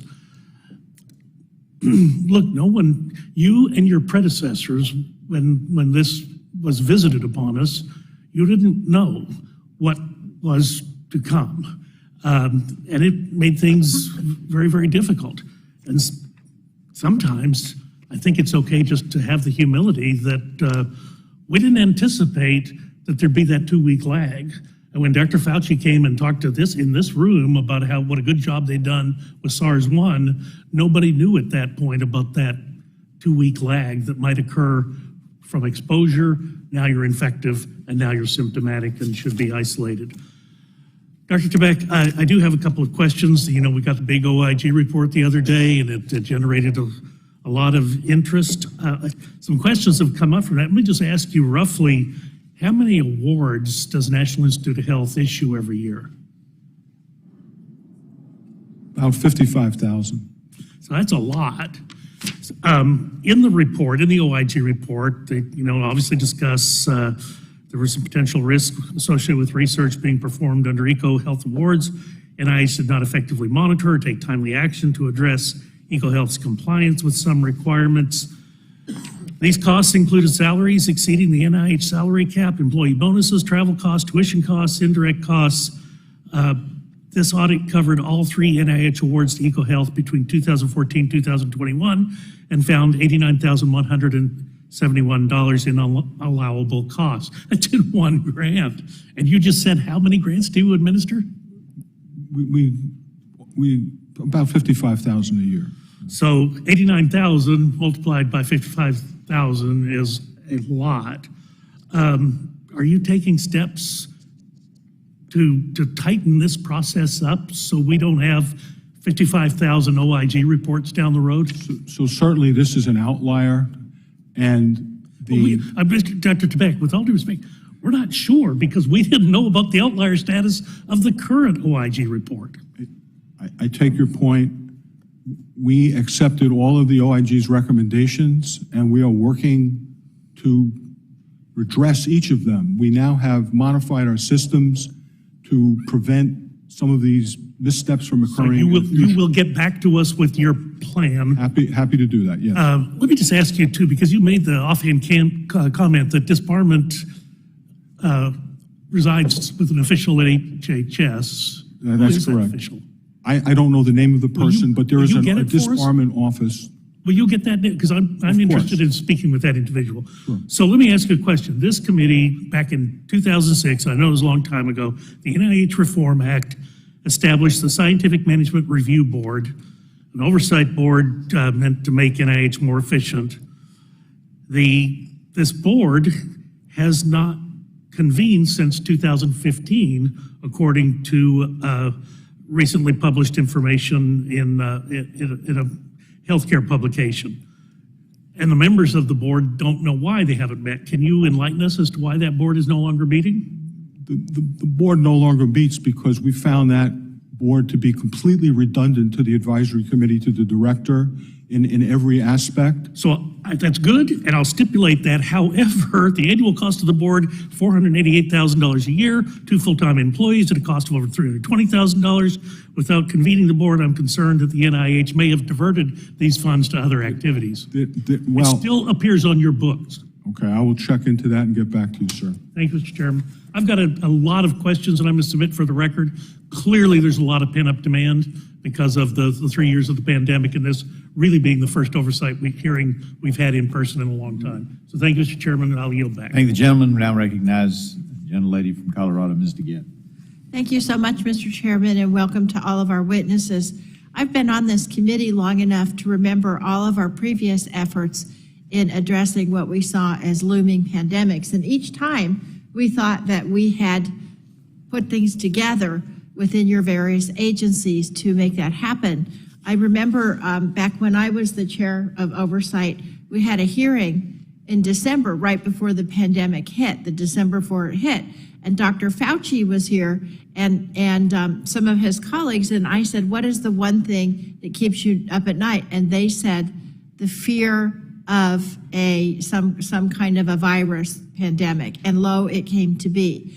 So, you know, it's easy to sit here and blame the three of you, but in truth, our agencies are in need of continual updating and expansion and resiliency to deal with both evolving types of viruses, but also to deal with ways we can receive and disseminate information and ways we can structure our agencies. So I want to thank you all for what you're doing in with your rear view mirror to try to improve the way we do this in the future. And I want to once again tell my colleagues on the other side of the aisle that this is really what we should be doing in a bipartisan way. It's all well and good to blame this administration for what started under a Republican administration. It would be easy for me to blame President Trump, but I don't think that blame game is what's going to help us when the next virus emerges. Having said that, and in this effort, I led a delegation last summer to the CDC in Atlanta, where I was joined by Ranking Member Castor, Dr. Ruiz, Mr. Peters, and Dr. Bouchon. Dr. Walensky, we met with you and your staff, and we learned about your attempts to modernize through institutional reforms. Now, since then, I've been really pleased to see that the CDC has issued plans to improve accountability, collaboration, communication, and timeliness both within the organization and to the American public. Part of those efforts, and you've talked about it, are creating a new governance model through an executive board that relates directly to the CDC director. And you've talked also this morning about making sure that you can get access to timely, high-quality data and strengthening workforce capacity to respond to these needs. I'm wondering if you can just talk very briefly about what congressional authority you might need to do that as we start thinking about developing legislation. Thank you, Congressman. It was a pleasure to host you and would welcome anyone else who wants to pay us a visit down to Atlanta. It is the case that workforce has been one of the challenges, is one of the lessons that we learned. A study from the DeBeaumont Foundation demonstrated that our public health workforce across this country is 60,000 in deficit.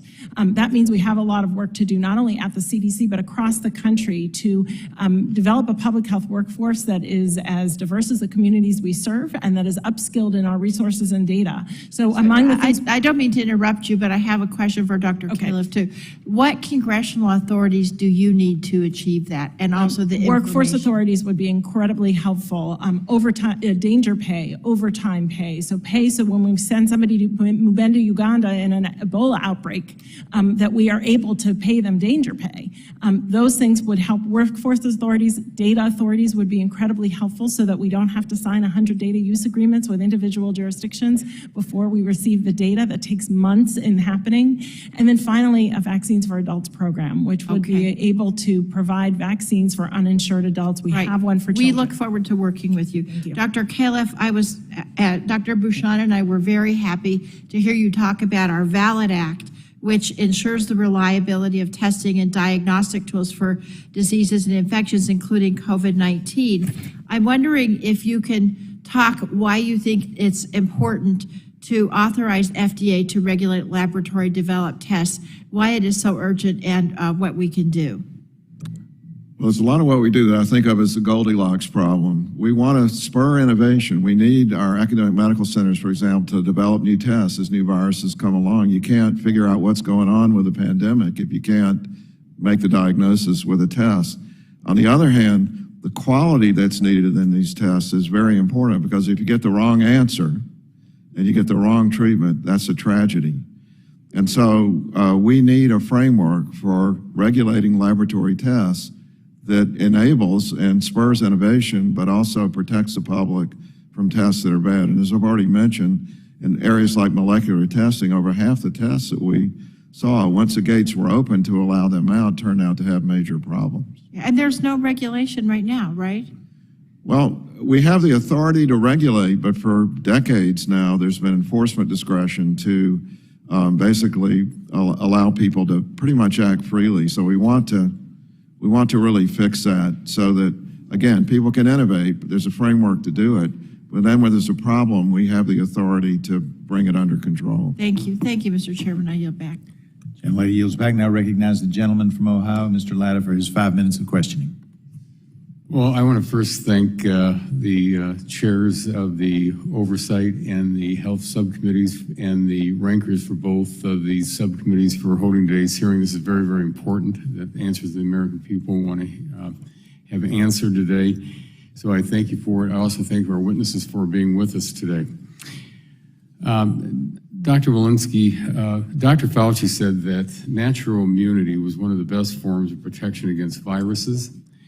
Knowing this and that the vaccines do not stop the spread of COVID-19, do you plan to continue to provide CMS input on the vaccine mandate, especially given that this isn't connected to the public health emergency expiring on May the 11th?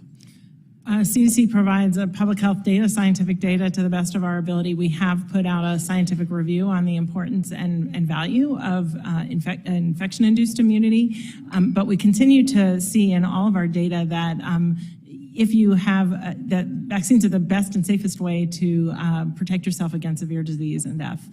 Certainly if you have previously had an infection, that adds and bolsters your immunity, but we continue to see data that demonstrates that vaccines are the safest way to protect yourself against severe disease and death. And we will offer that information to the administration as those decisions are made.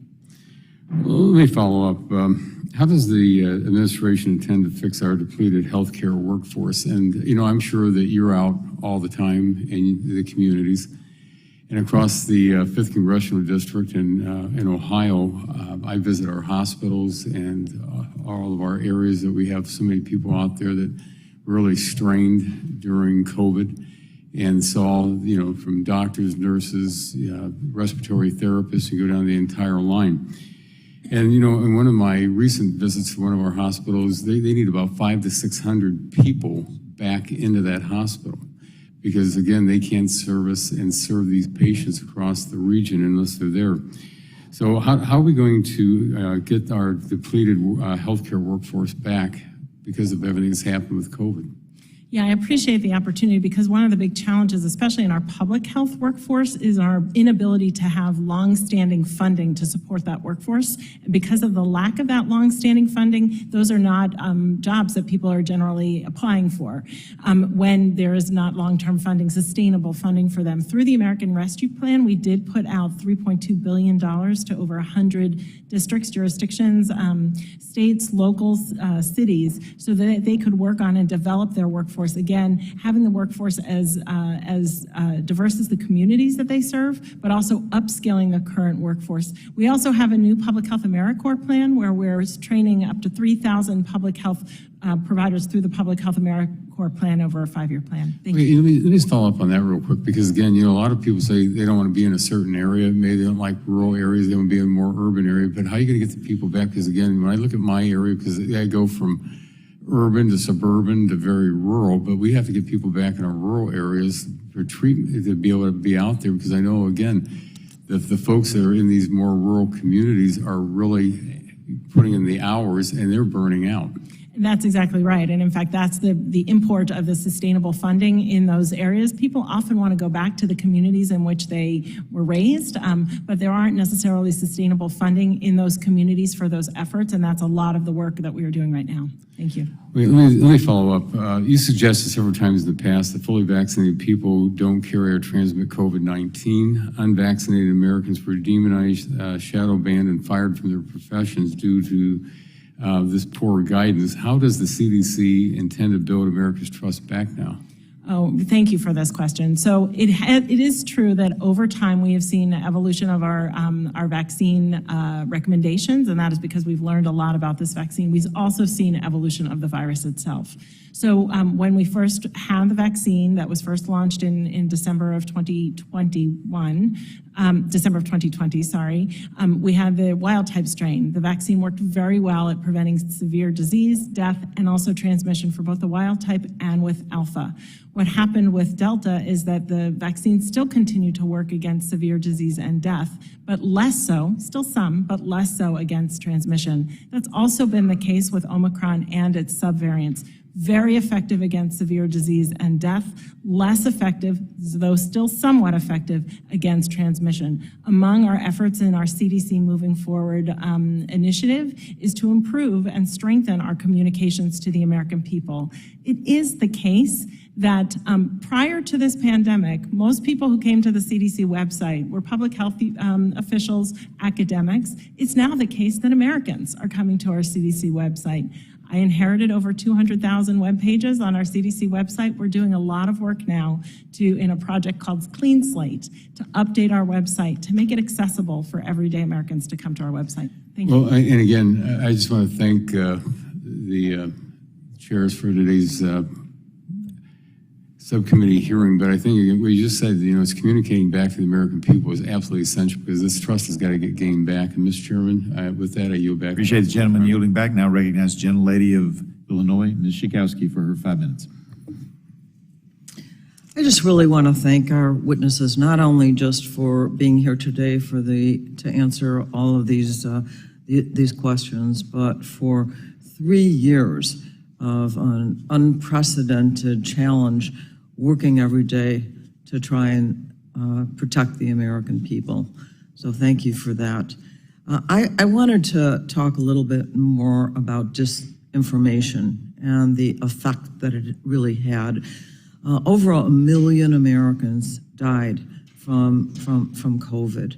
I'm just wondering if there's even any estimate of what if there had been the acceptance of the opportunity to be able to use the vaccines, if there's any estimate of how many lives we might have saved. Dr. Walensky, is there anything like that? I'm not familiar. I wouldn't be surprised if folks who at Yale who've done some of these estimates that you previously heard about in terms of the lives have saved, the millions of lives that have been saved would be embarking on that, but I'm not familiar with that. I'd have to get back to you.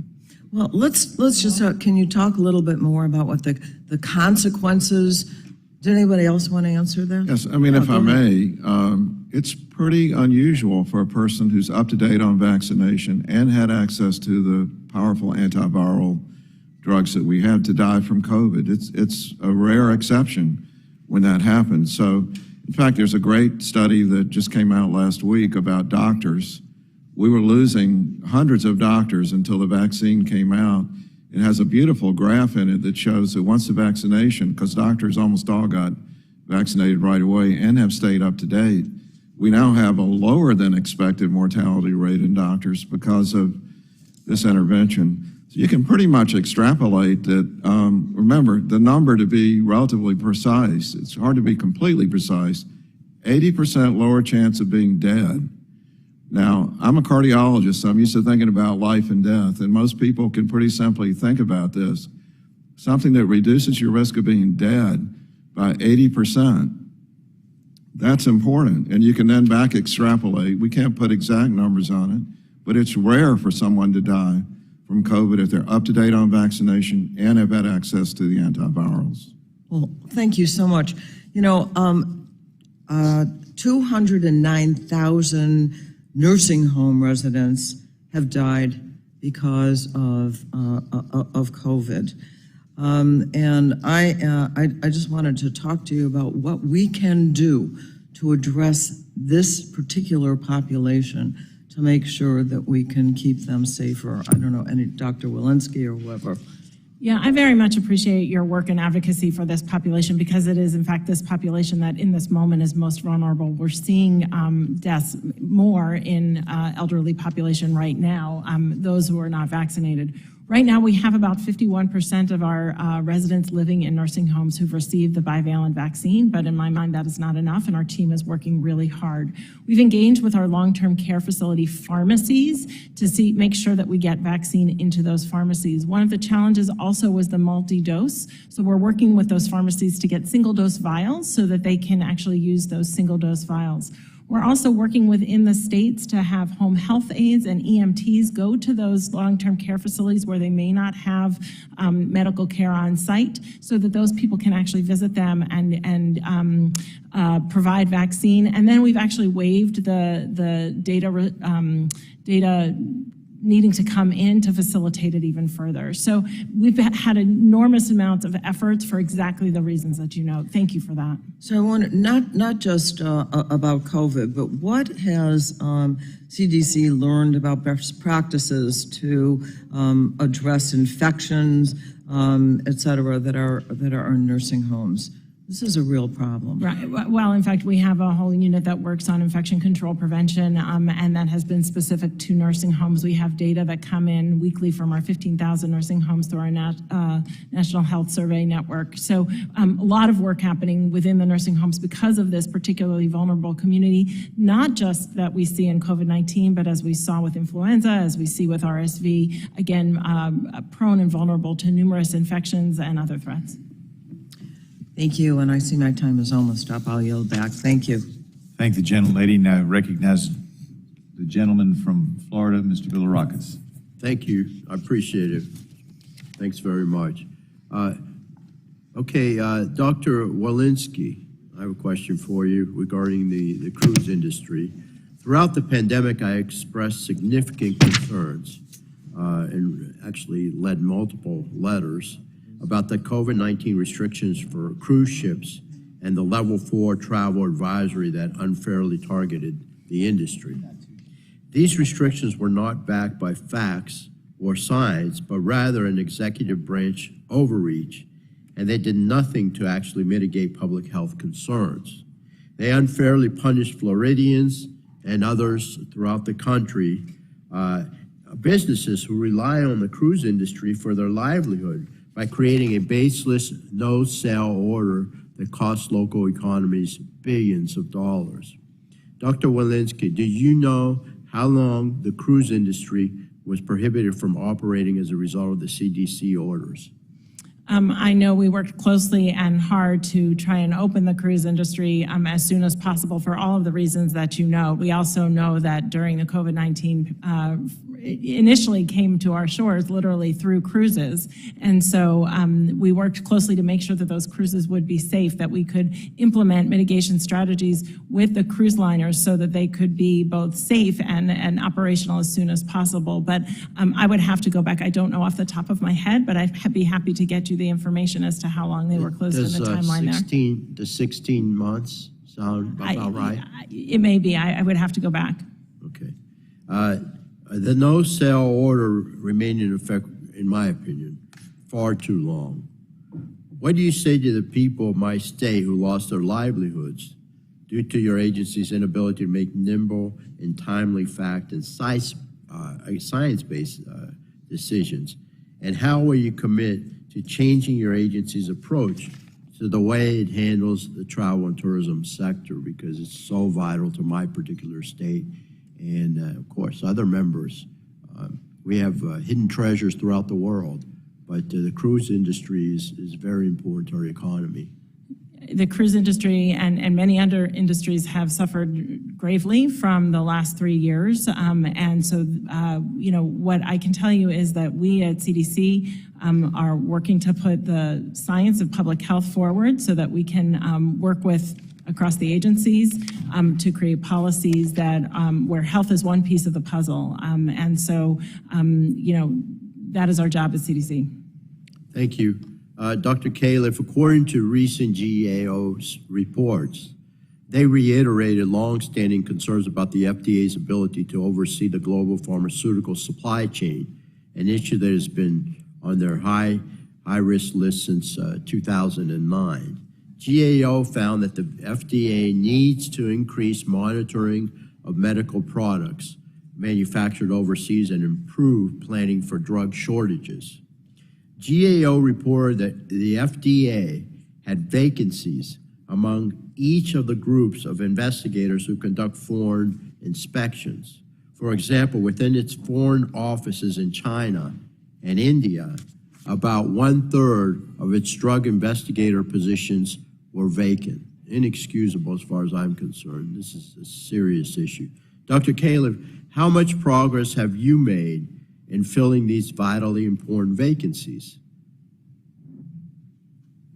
I appreciate your bringing this up. I couldn't agree with you more that there's a lot of work to do on the supply chains. I'd also point out it's not just an FDA issue. It's really an interaction of FDA and industry and other parts of government in addition.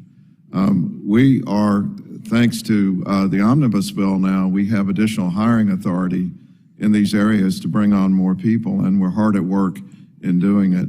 Our numbers of inspections are growing daily now, and we're catching up to what was lost during the pandemic. And particularly in China, as you know, this has been a big issue because of lack of access to entry into China until very recently. So we're glad to provide you with the numbers, and also we'll have a lot to discuss about how to make this better. It is a global supply chain. It's fragile. The only industry where we're not seeing supply chain problems is tobacco, as far as I know, which is not exactly the way I'd like to see it. Yeah, I'd like to see also if you can provide me this information or even give me a rough estimate now as to how many jobs have been filled since the legislation was passed and how many remain. I mean, particularly, you know, with overseas, China and India. We'll get back to you with the details. Please. And happy to follow along with you. I've done a lot of work in China and India myself in my previous life in academia and industry, and we've got to be there because that's where a lot of our supplies are coming from now, whether we like it or not. And I hope we can also fix that and bring more of it back to the U.S. Thank you very much. I yield back. The gentleman yields back. Now recognize the gentleman from California, Mr. Cardenas. Thank you, Mr. Chairman, and also thank you to the ranking member for having this important hearing. The COVID-19 pandemic has taken a devastating toll and highlighted the ugly reality of health disparities in our country. It is our responsibility to learn from these lessons that COVID-19 forced us to confront. Otherwise, people are going to suffer systemic disparities over and over again. And this lens extends to our research infrastructure as well. Dr. Tabak, you note in your testimony that the impacts of the pandemic have not been felt equally across American communities, with Black and Latino and other underserved communities, as well as care practitioners and others on the front lines bearing the brunt of both the physical and mental health impacts of COVID-19. How have these lessons about health inequity informed the approach to our research infrastructure, and how are you ensuring our clinical trials include people from traditionally underrepresented communities and those with traditionally underrepresented lived experiences as we look at the long-term physical and mental health impacts of COVID-19? What we've learned is we have to proceed at the speed of trust in order to engage people from what are very often marginalized communities. We have to reach out, often through trusted advisors, community leaders, to build the basis of why the research that we are proposing to conduct is important. We're also working very hard to recruit a much more diverse workforce. When somebody looks like you, it is easier to engage in what are very important and serious discussions. During a COVID response, we have had specific programs. For example, the RADx Underserved Populations Program, where we reached out to communities to understand why there wasn't an uptake in some of the over-the-counter testing procedures. And so we are using a broad range of approaches. Within NIH, of course, all of our research is being informed by these lessons, certainly not just that restricted to COVID. Thank you, thank you. I also want to pivot to discuss future management and communications during public health emergencies. So, Dr. Walensky, it's great to see you again, and thank you so much for all the wonderful work that you do, and also being one of the facing forward individuals that Americans hear from. So thank you for all the wonderful work you've been doing. You talk a bit in your testimony about the importance of translating science into practical, easy to understand policy. You came to my office and I actually understood what you were explaining to me, so thank you. I'm not a doctor like some of my colleagues are. In districts like mine, where the majority of households report speaking Spanish at home as their primary shared language, it's absolutely critical to make sure we have health resources in Spanish and other languages in our great country. How are you looking to improve health messaging across many languages? And what challenges have you seen in your attempts to combat COVID and misinformation in non-English languages? We have a big problem in the Spanish-speaking community when it comes to what people see on the internet and the misinformation and disinformation. Yeah, thank you for that question. It's been critically important for us to bridge the equity divide that we have seen in this country through COVID-19. So much of what we've done, many of our guidances are not just available in Spanish, but in dozens of languages, actually, and it's critically important. But yet, we still have people who may not be able to access those guidances, either a digital divide, a literacy divide, many other reasons, and even in, many other reasons. So, much of our work has been in how we reach people. Is it through community health workers? Is it through community-based organizations? Much of our divide we've seen has been in the rural-urban divide. So what we really, 46 million are rural Americans who have half the vaccination rates in their pediatric populations. So we really need to reach people where they are. The mis and disinformation often reaches them faster.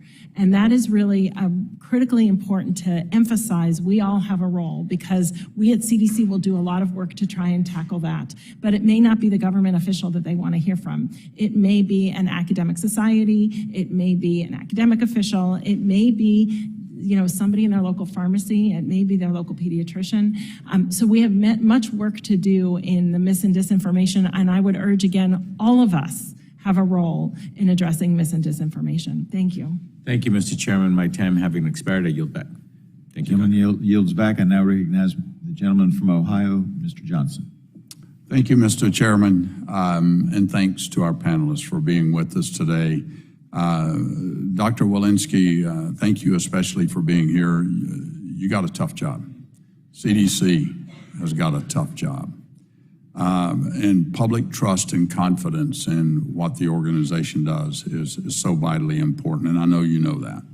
In the American Rescue Plan passed almost unilaterally by our Democrat colleagues, it included a staggering $47.8 billion of new spending for, quote, activities to detect, diagnose, trace, and monitor SARS-CoV-2 and COVID-19 infections and related strategies to mitigate the spread of COVID-19. In addition, that law provided CDC $1 billion for, quote, vaccine confidence activities. Would you say the $1 billion for vaccine confidence activities was successful in building confidence in the vaccines?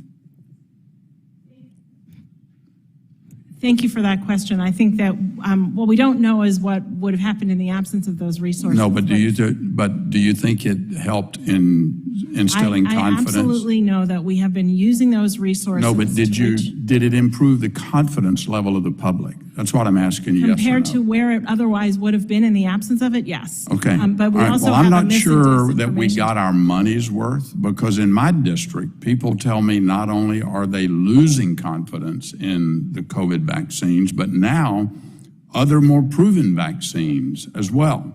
We're going backwards. A recent study showed that from 2019 to 2022, the percentage of American parents who oppose requiring the measles, mumps, rubella vaccines for school jumped from 23% to 35%. This is dangerous, and it's because people do not know who to trust. There is a crisis of confidence in our public health authorities, including the CDC, after a series of major missteps in the last couple of years. This is exactly why we need to have this hearing today. So, Dr. Walensky, continuing on, do you know how much funding the American Rescue Plan gave CDC to conduct or to support contact tracing activities? I would have to get back with you to have that specific Please. number. Do you know how much money from the recent omnibus does the CDC plan to spend on contact tracing activities? I would have to get back with you on that specific number. We're no longer endorsing contact tracing specifically for COVID-19. Okay, do you know how much was provided for staffing? Again, I won't be able to give you specific numbers on any of these, but I'd be happy to work with your staff to do so. Okay, I'd appreciate it if you would get back to me on that. Then is it fair to say that the CDC has, through grants, technical assistance, and research, spent billions of dollars over the course of the COVID-19 pandemic on supporting contact tracing activities? Again, I don't know the specific number off the top of my head, but what I would say is it's contact tracing, mitigation, testing, It's been allocated outreach. though, right? Contact tracing, billions has been allocated and approved to the CDC for that purpose. I would need to get back to you specifically on What is the your line items. What is your contact tracing staff doing now? Well, I'm not sure that we have contact tracing specific staff. That at answers my CDC. next question. Well, I do want to say, though, that we had 2,500 people deployed who had into our response, who had full-time previous Well, jobs. you kind of answered my next question. I asked this because I was surprised to find out that as of last Friday, the CDC's contact tracing website hasn't been updated since February of 2022 during the Omicron surge. The CDC has not changed or updated its guidance in a year. Adding insult to injury, there is a notice on the contact tracing webpage stating that, quote, CDC is reviewing this page to align with updated guidance. This notice has been on the website since August 11th, 2022. This means the CDC's contact tracing guidance has been undergoing alignment for 181 days. And Mr. Chairman, I would ask unanimous consent to put these website documents into the record. So when we talk about CDC losing its credibility, it's things like this. CDC and its supporters argued as recently as December 2022 that it needed billions of dollars for, among other activities, contact tracing. But the CDC can't even be bothered to update its public-facing guidance in a timely fashion. Public confidence and public trust is important. Dr. Walensky. Thank you, and I yield back, Mr. Chairman. Thank you. Gentleman yields back. The chair now recognizes Dr. Ruiz for 5 minutes for questions. Thank you. Thank you all to the witnesses who are here and for your heroic work and for your service to our country during this public health emergency. I appreciate that you are taking the lessons learned through this unprecedented experience and are applying them to future pandemic responses. Lessons learned means things that we must take a look at the things that we did well and then the things that need improvement. And we need to be honest in the scope and the proportionality of those good works and the things that need improvement as well. For example, let me remind everybody that we have lost 1 million people in 1 million of our citizens, residents, mostly our most vulnerable individuals. But at the same time, we saved 3.2+ million lives with the efforts that were done.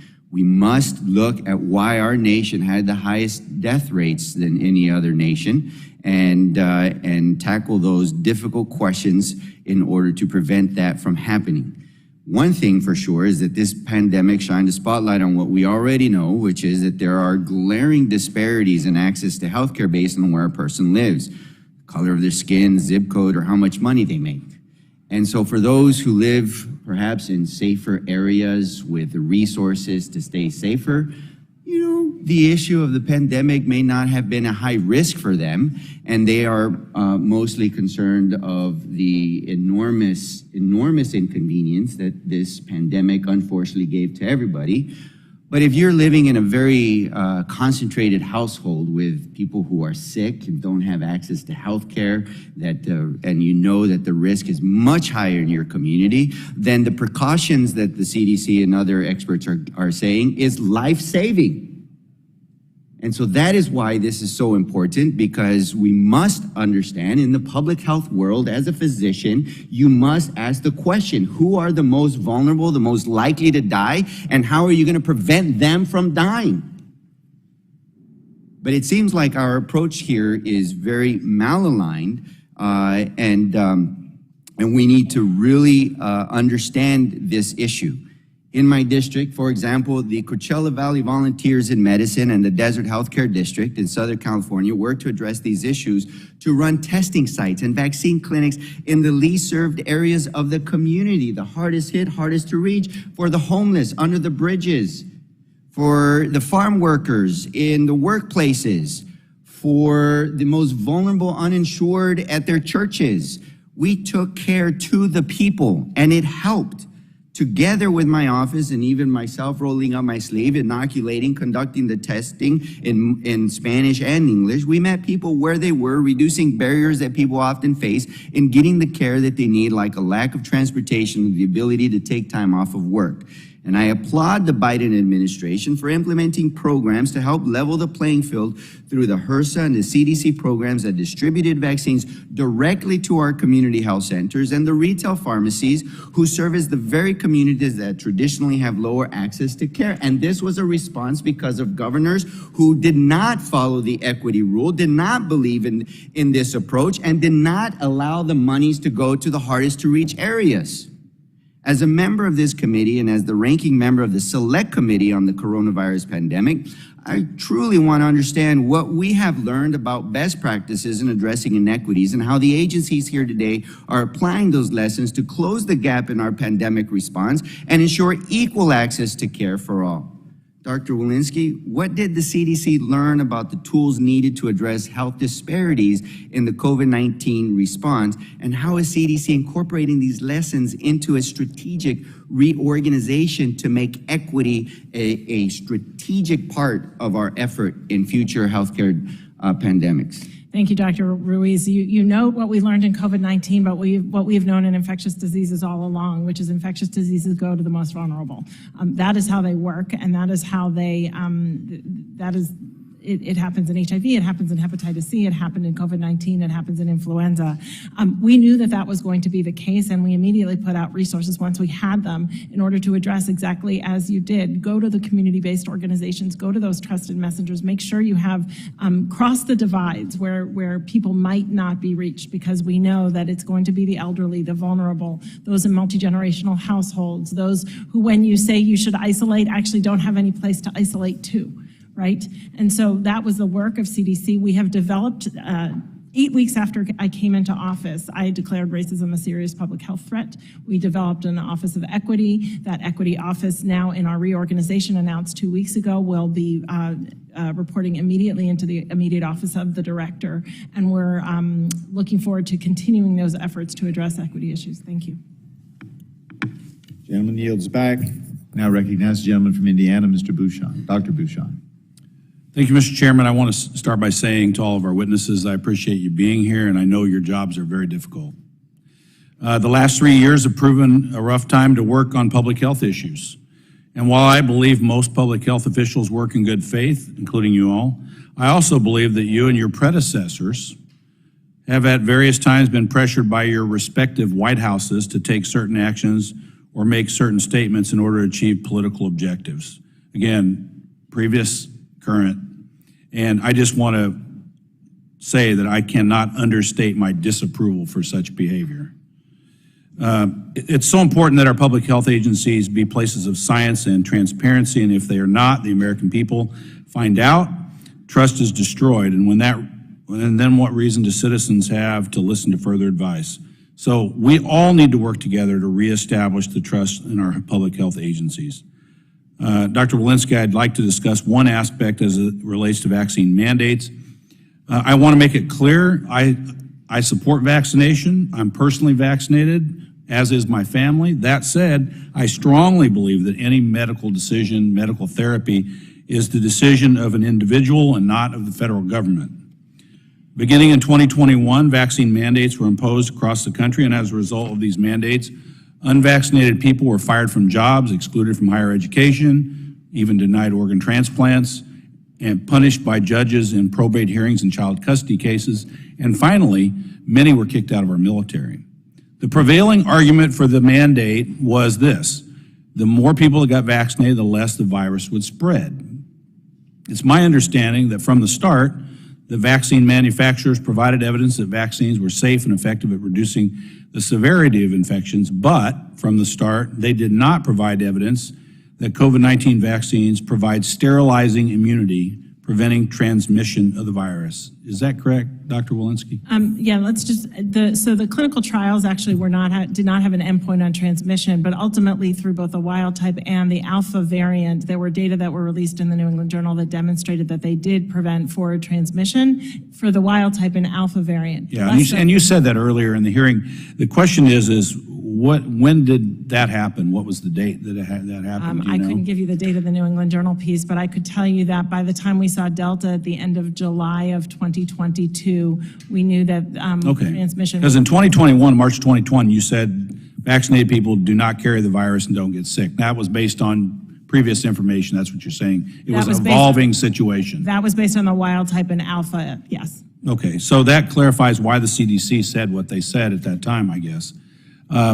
And so I'd like to really know specifically when the CDC knew that vaccines did not prevent transmission, how early in the process. And the reason this is important, and I know you said that you don't know the exact dates of the article and all that, but you know, the CDC continued to support vaccine mandates throughout all this and still do, even though we have knowledge now that although they're very effective, again, I've been vaccinated, I wish everyone would get vaccinated, that they don't prevent transmission, at least the current variants. So why mandates?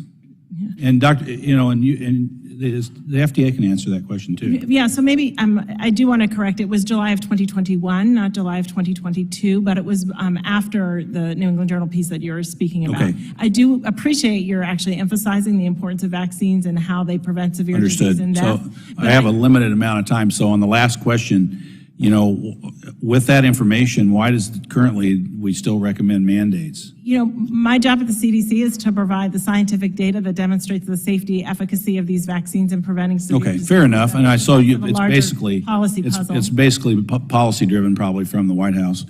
And you know, the White House says their executive order requiring COVID-19 vaccination for travelers to the U.S. is based on CDC's advice, but what you're telling me that you've given them advice, and they're quoting you and saying that that they're maintaining this vaccine for people to come in, even though we've just now discussed the fact that we know that it doesn't prevent transmission. It'll prevent the individual from getting really sick, but it doesn't prevent the risk of someone coming into the country and spreading it to other people. As well.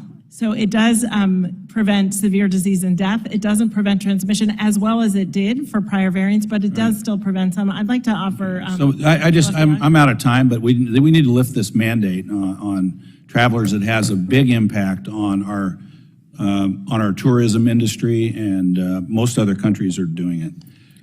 I'll yield back. Gentleman yields back. Now recognize the gentlelady from Michigan, Ms. Dingle.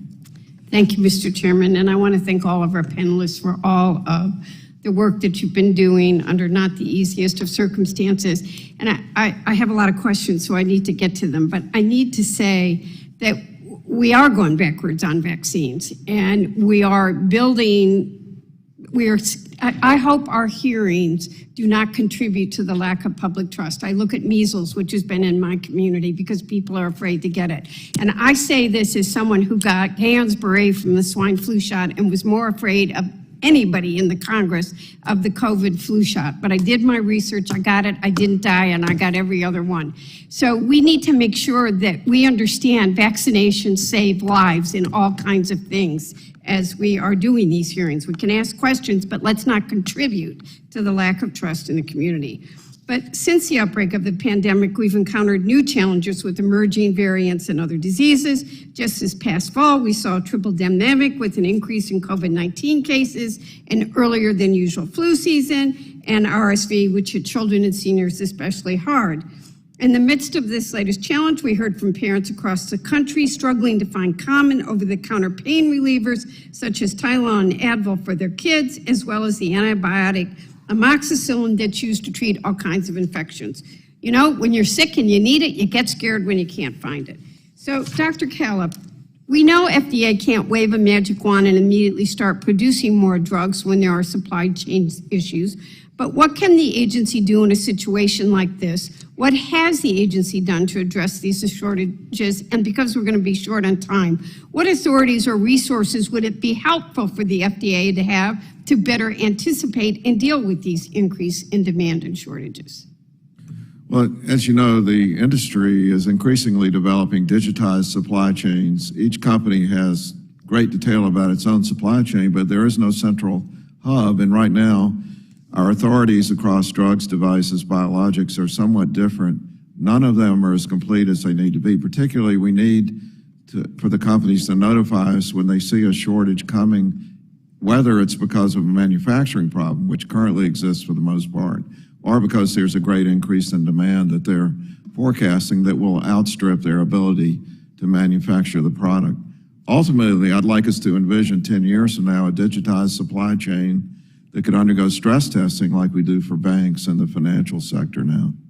So, for the record, could you tell us later in writing if there's something Congress needs to be doing to give you more support so we don't have Yes, we'll give you a list. It gets into details because I want it's like details, but we'll do it. I think all of us would like to see that. I'd like to now turn to another over-the-counter drug issue. When the pandemic was declared, we saw an increase in demand for another commonly used drug, hand sanitizers. Individuals and hospitals alike were having trouble finding it, and through an enforcement discretion policy, the FDA leaned on the ingenuity of small business owners like local distilleries to start producing product. Other producers, both in and outside of the country, also increased their supply. However, we saw some producers were importing hand sanitizers that have been contaminated with benzene and methanol, known carcinogens and microbiologists that can infect and cause illness. FDA put out statements alerting consumers and asking manufacturers to recall their products, but FDA could not order any manufacturers to take their products off the shelves. Although it may be shocking to many Americans, as it was to me, because unfortunately I bought one of those hand sanitizers, FDA does not have the authority to recall most drugs, even when they're contaminated with these harmful chemicals. Dr. Califf, can you explain how having the authority to actually order a recall would be helpful in times when a product is putting consumers at risk?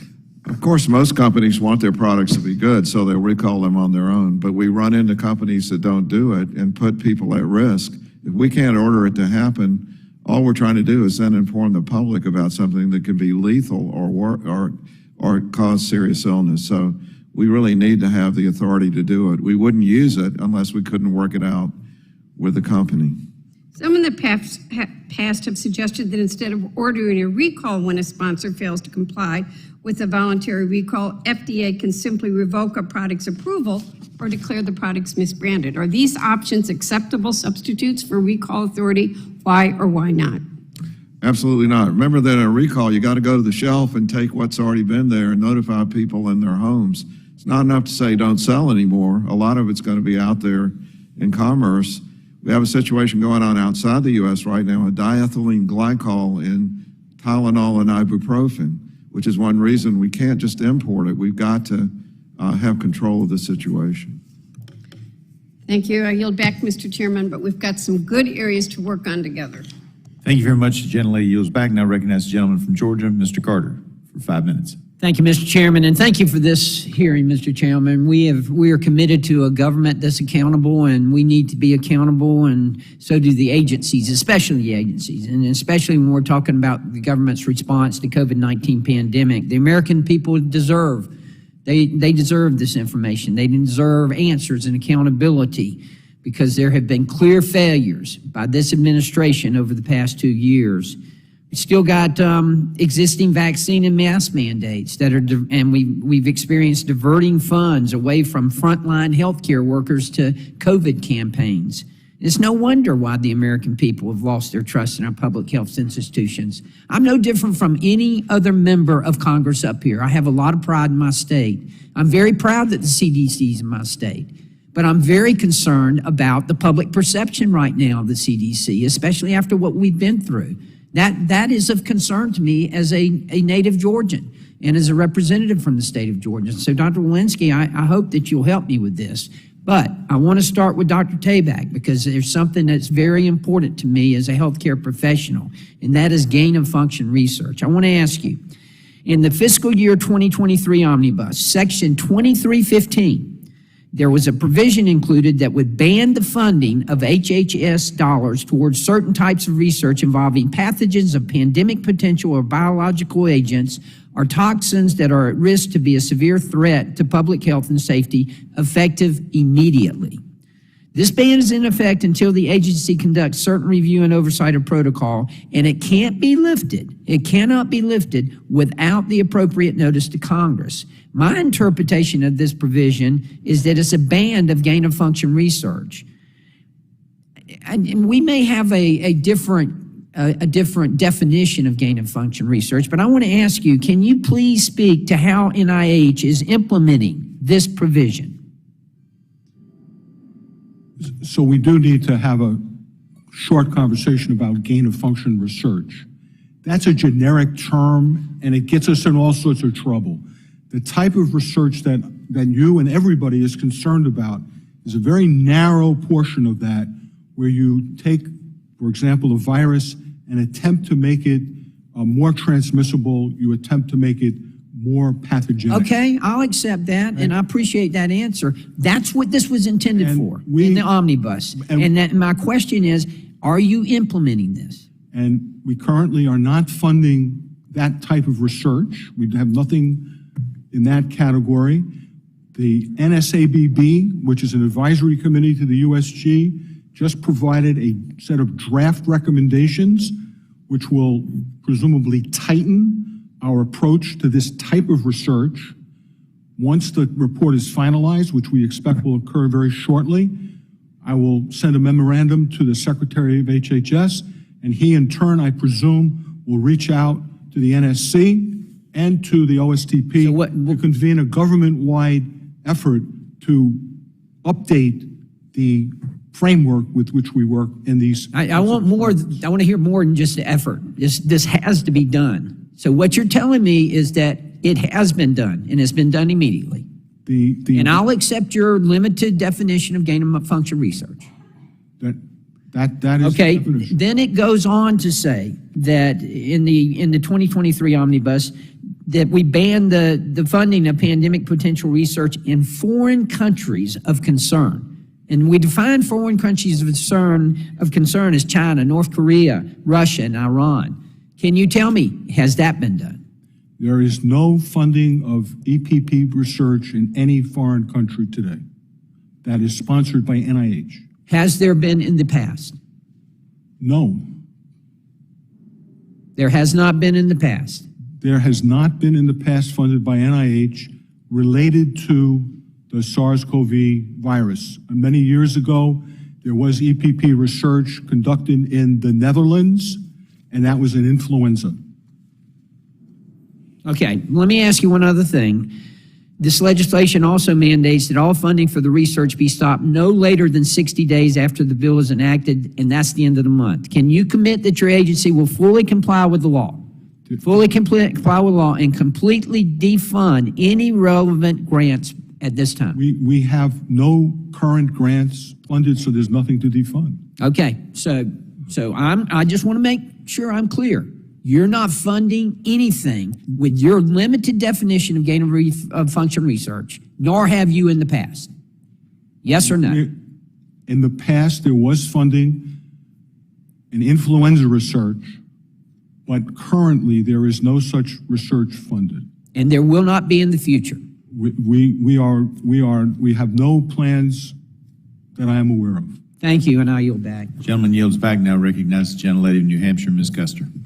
Thank you so much, Mr. Chairman, and thank you to our witnesses. This is a challenging time over the last 3 years, and I admire your patience. I can't help but think, honestly, if the former president had just taken the vaccine on television in January when he apparently took it in private, thousands of lives could have been saved. So I'm grateful for all that you do. It's been 3 years since COVID-19 flipped our lives upside down and changed our world. And I want to acknowledge what the federal government has accomplished to save lives and keep our economy safe, as well as identify areas for improvement. And I thank Mr. Bouchon for his comments that under several administrations, you've been challenged. And I think we can work together going forward. So I want to focus on two specific issues. First, the need to improve collection of real-time data to help us assess pandemic threats. And second, the need to facilitate data sharing to enhance our responsiveness to pandemics and other public health challenges. At the start of the pandemic, the U.S. did not have an efficient system for collecting real-time data. This made it difficult for public health officials to understand how to respond to the pandemic. Recognizing this challenge, this Congress invested billions of dollars to build, update, and modernize data systems that served as the backbone of our pandemic response efforts. The American Rescue Plan provided billions of dollars in funding to support a whole range of COVID-19 vaccine activities that we've discussed today, including improvements to information technology to enhance the quality and availability of real-time data at the federal, state, and local level. This funding was vital, but we need a common framework that guides us through these investments. Last Congress, I worked on bipartisan legislation to provide such a framework through immunization infrastructure modernization. Dr. Walensky, why is safe and secure collecting and reporting of public health data so important, even beyond COVID, and what has hindered state and local health departments from bringing their systems into the 21st century? Yeah, I appreciate all of your efforts here, especially in immunization. What I can tell you is through our data modernization efforts, we're standardizing how data are collected, and we're creating similar highways so that data from jurisdictions from your districts can come into CDC, and then we can deliver them back to you in real time. You can see what's happening around you. Some of the limitations that we have, maybe I'll just say, those efforts have been successful. Prior to the pandemic, we had 187 healthcare facilities that could give us real-time data. We now have 22,000. We're not where we need to be, but because of those efforts, at the beginning of the Mpox outbreak, we had 28 states that could actually give us data electronically, and we were getting them in real time. Oregon Health Community Center has saved 140,000 person hours because they're no longer submitting to us data by fax. So those data modernization efforts are paying off. We need congressional help in our data authorities. It took us 6 months to get data use agreements in the beginning of COVID-19. It took us 3 months to get data use agreements in the beginning of the Mpox outbreak so we could see how immunizations were rolling out in communities. Those immunization efforts specifically help us see where we need to do further outreach. Are vaccines reaching where the disease is? Where do we need to do further outreach? And important, those immunization data provide us opportunities to provide you back the information that you want, which is, do these vaccines work? It is because of those immunization data that we were able to be the first in the world to provide vaccine performance on the Jynneos vaccine. Thank you. Great. So the second problem with to have the data is data sharing. We need a clear need for efficient data sharing between all sectors, the public health leaders, government, to ensure that healthcare resources are directed to those communities most in need. Recognizing there are barriers to complete integration, what can Congress do to help facilitate better data exchange needed to respond appropriately to the next pandemic? So that would specifically be the data authorities. So data authorities in immunizations, data authorities, to this day, I can't tell you who's immunized in the hospital. And we are going to lose our capacity to look at laboratory testing in COVID-19 at the end of the public health emergency. So it is those data authorities, the sharing of data from local districts to the states, to CDC, so that we can fluidly share it back to you, so you know what pathogens may be knocking on your front door. Terrific. Thank you. I look forward to working on a bipartisan basis to get that passed. Thank you. Thank you I so yield much. back. Thank the gentlelady, and now recognize Mr. Duncan of South Carolina for his 5 minutes of questioning. Thank you, Mr. Chairman. This has been an interesting hearing. I first off want to thank you all for all the efforts that you put forth during the global pandemic crisis. Dr. Tabak, you may want to talk to staff and amend your definitive answer on gain-of-function grants or sub-grants that flow through NIH. I think that would be important. Dr. Walensky, you're a medical doctor, so outside of residency, did you ever serve in a hospital as a hospitalist, clinical practitioner, or anything like that? I was the chief of infectious diseases at Massachusetts General Hospital for the 3 years prior to the pandemic, and clinically practiced for 25. Thank you. Oftentimes, doctors prescribe off-label pharmaceuticals and treatments. Is that correct? Yes. Did you ever have an instance where the CDC directed you as a doctor, getting between you and the patient, what you could prescribe off-label? Certainly, as you make clinical decisions, you look at guidance, but at an individual level, those guidances are intended at population Guidance, level. but not directives, right? I'm sorry? Guidance, but not directives. No, guidance, but not directives. Right. So I'm concerned that during the COVID pandemic, that the CDC, through various sources, and it could have been HHS funding through CMS, got between the doctor and the patient by telling doctors that you could not prescribe off-label treatments for their patients. The doctor is educated, he has clinical experience, and should be able to treat that patient however they see fit if they think that is the best. I don't care if it's a knee replacement or if it's COVID-19 treatments, that's the doctor's decision. Would you not agree with that? I would challenge the premise that we at CDC have guidance on how, and definitive guidance on how prescribed drugs are prescribed. What I would say is that in CDC, we have clinical recommendations for... In the essence of time, let me just say that we witnessed, I talked to a lot of doctors, that they were told by the administrators of the hospital, because that was pushed down from Washington, D.C., that you couldn't prescribe certain off-label therapeutics, even if the doctor felt like that was how they wanted to treat that patient. We could have a further discussion about that, but I don't believe that was related to CDC guidance. Then why were the doctors being told that by their administrators? Well, so we are the public health agency, not the prescribing agency. Was that an HHS issue? Was it a CMS issue? I would have to defer. I don't know. I don't know who would, but it's not CDC. There were guidance. treatments, therapeutics that were working around the globe that doctors wanted to prescribe to patients in the United States.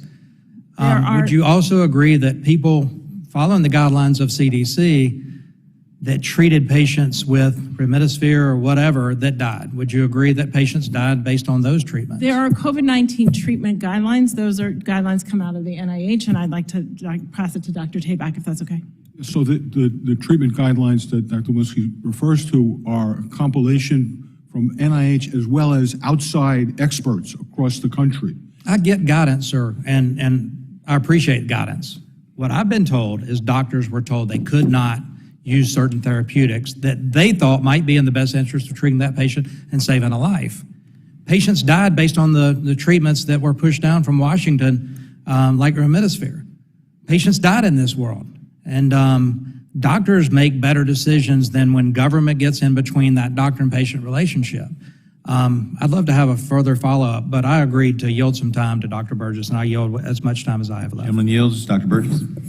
I thank the gentleman for yielding. Dr. Walensky, I just had a follow-up question. Thank you for hosting me last October when I came down to CDC.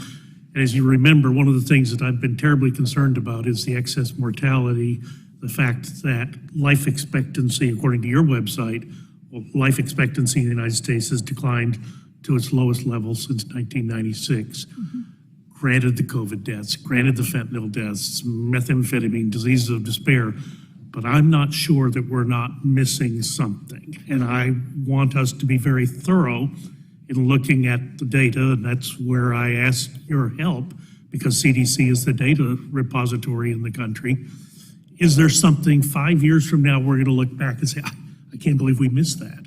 So that's my concern, that there is something hidden within all of this in the excess mortality that we should be, where our focus should be now. Yeah, thank you for that question. So we have different ways of looking at deaths. We have aggregate data that come from the Departments of Health. We have line level data also that lag a little bit. And then we have the death certificate data where we have the most definitive information that we are going to get based on how that death certificate is filled out. Those death certificates are filled out with an underlying cause and contributing causes. And we look at that for COVID-19 and other related deaths. It is the case that there's COVID as an underlying cause, but then many other causes, as you know, opioid-related causes, and then lack of access to medical care. Emergency departments, ICUs, people had surgeries deferred. Yeah, so that's a lot of what we're looking at right now. I'll need to yield back, but I'm going to submit a question that I'd like a response in writing. Thank you, Mr. Chairman. Thank you, Jeff. Gentleman yields back to the gentleman. Gentleman yields back to the chair. The chair recognizes the gentlelady from Delaware, Ms. Blunt-Rochester, for her 5 minutes. Thank you, Mr. Chairman, for the recognition, and I want to thank the witnesses. I want to thank you not only for your work, but your work during one of the most challenging times in the history of our planet. As I sit here, I was thinking about the physical, the mental, the economic toll that it has taken on all of us, and the fact that there was so much that we did not know. And so I just want to commend you, because I know you're sitting here and getting some very tough questions, but it was also something that we collectively went through and are still going through. I have a family member who died 2 months ago from COVID. So I want us to remember this was unusual, and that even as we ask our questions, that we remember we are still in this together. I'm glad that you brought up workforce needs, data authority, supply chains. These are all things that have impacted every single piece of this, including research and development and innovation. I know in its 76 years, the CDC has never faced a public health emergency of this magnitude. So it's not surprising that there were a lot of lessons learned for all of us. And one of the things that we learned is that the CDC lacked critical data when COVID-19 emerged, resulting in an incomplete national picture of this global threat. I'm glad there were a lot of questions already asked on data authority, but Dr. Walensky, what kinds of questions would data authority allow the CDC to answer? Can you give us a few examples also of how data authority could have helped in federal decision-making? Sure. What fraction of people in the hospital are vaccinated? What is now we have these authorities through the public health emergency, but what is going to be our percent positivity for testing? In MPOX, before we had all of our data use agreements signed, is who's getting vaccinated? So those are key things as we're in the position to make important decisions. We're making those decisions without the benefit of data that exist, and makes it harder to make them. Thank you. I know for me, one of the biggest things that I learned was that there were just basic things like collecting data on race and ethnicity that were not clear, and it ended up being one of the strongest indicators for death and contraction. Can you tell us what steps we're taking to bridge the gaps in data like race and ethnicity, or what more should be done? Right, so we're working through our data use agreements with each of our individual jurisdictions to be able to receive those data. Oftentimes those data are not fully completed, and so that gives us a limited view as well. But if through our data monetization efforts, we can then standardize the data that are collected and link them, then they would immediately populate. Thank you. One of the issues that I hope is not lost or forgotten is the issue of long COVID. And I'm glad that that has also been one of the topics of discussion here. I know individuals that are still concerned, struggling. We have healthcare providers that don't really know what to do. And Dr. Tabak, what guidance do you have for healthcare providers trying to understand and treat patients with long COVID now? At the moment, there are no treatments that we know are effective against all forms of long COVID. What clinicians are doing is they are treating symptoms based upon their similarity in other disease and conditions. We hope to launch the first interventional trials using our recover cohort within the next few months and hopefully get more definitive answers than that one. I can say I am pleased that I've been working with stakeholders in this space because I, again, don't want us to forget it. This also, in addition to our health impacts, it has impacts on our economy and jobs and people being able to go to work. I ask unanimous consent to enter into the record a collection of published medical research and scientific literature from the COVID Patient Recovery Alliance. I asked for permission to enter into the record. Without objection. Thank you, Mr. Chairman. I've been working with these stakeholders, and again, as I said, I want to make sure that we don't forget those individuals and that we continue to have a focus there. We will have a lot more questions to enter into the record, but again, thank you so much for your efforts. Again, we are still all in this together. I yield back. Gentlelady yields back. Now recognize the gentleman from Florida, Dr. Dunn. Thank you very much, Mr. Chairman. So 3 years have now passed since this onset of this pandemic, and I think there's a lot of lessons that we can learn. Some things our government did very well, and I think we made some bad calls too. Operation Warp Speed was a resounding success at developing vaccines and a great example of what happens when we cut red tape. I'm concerned, however, that some policies were not grounded very well. Specifically, I'm concerned about the mandates and the lockdowns. You know, when I was in med school, we were taught that mandates cause the public to distrust public health authorities. They undermine the public's confidence in our advice. And that was reconfirmed in a very large study out of Oxford, international study, 29 countries in 2021. So mandates, I think, were counterproductive. The lockdowns of economy are a new and strange concept. We never had that. That was never in the playbook for epidemiology in med school. I'm reading now economists who estimate $100 trillion damage to the free world's economy from these lockdowns. Our great-grandchildren will be paying for this.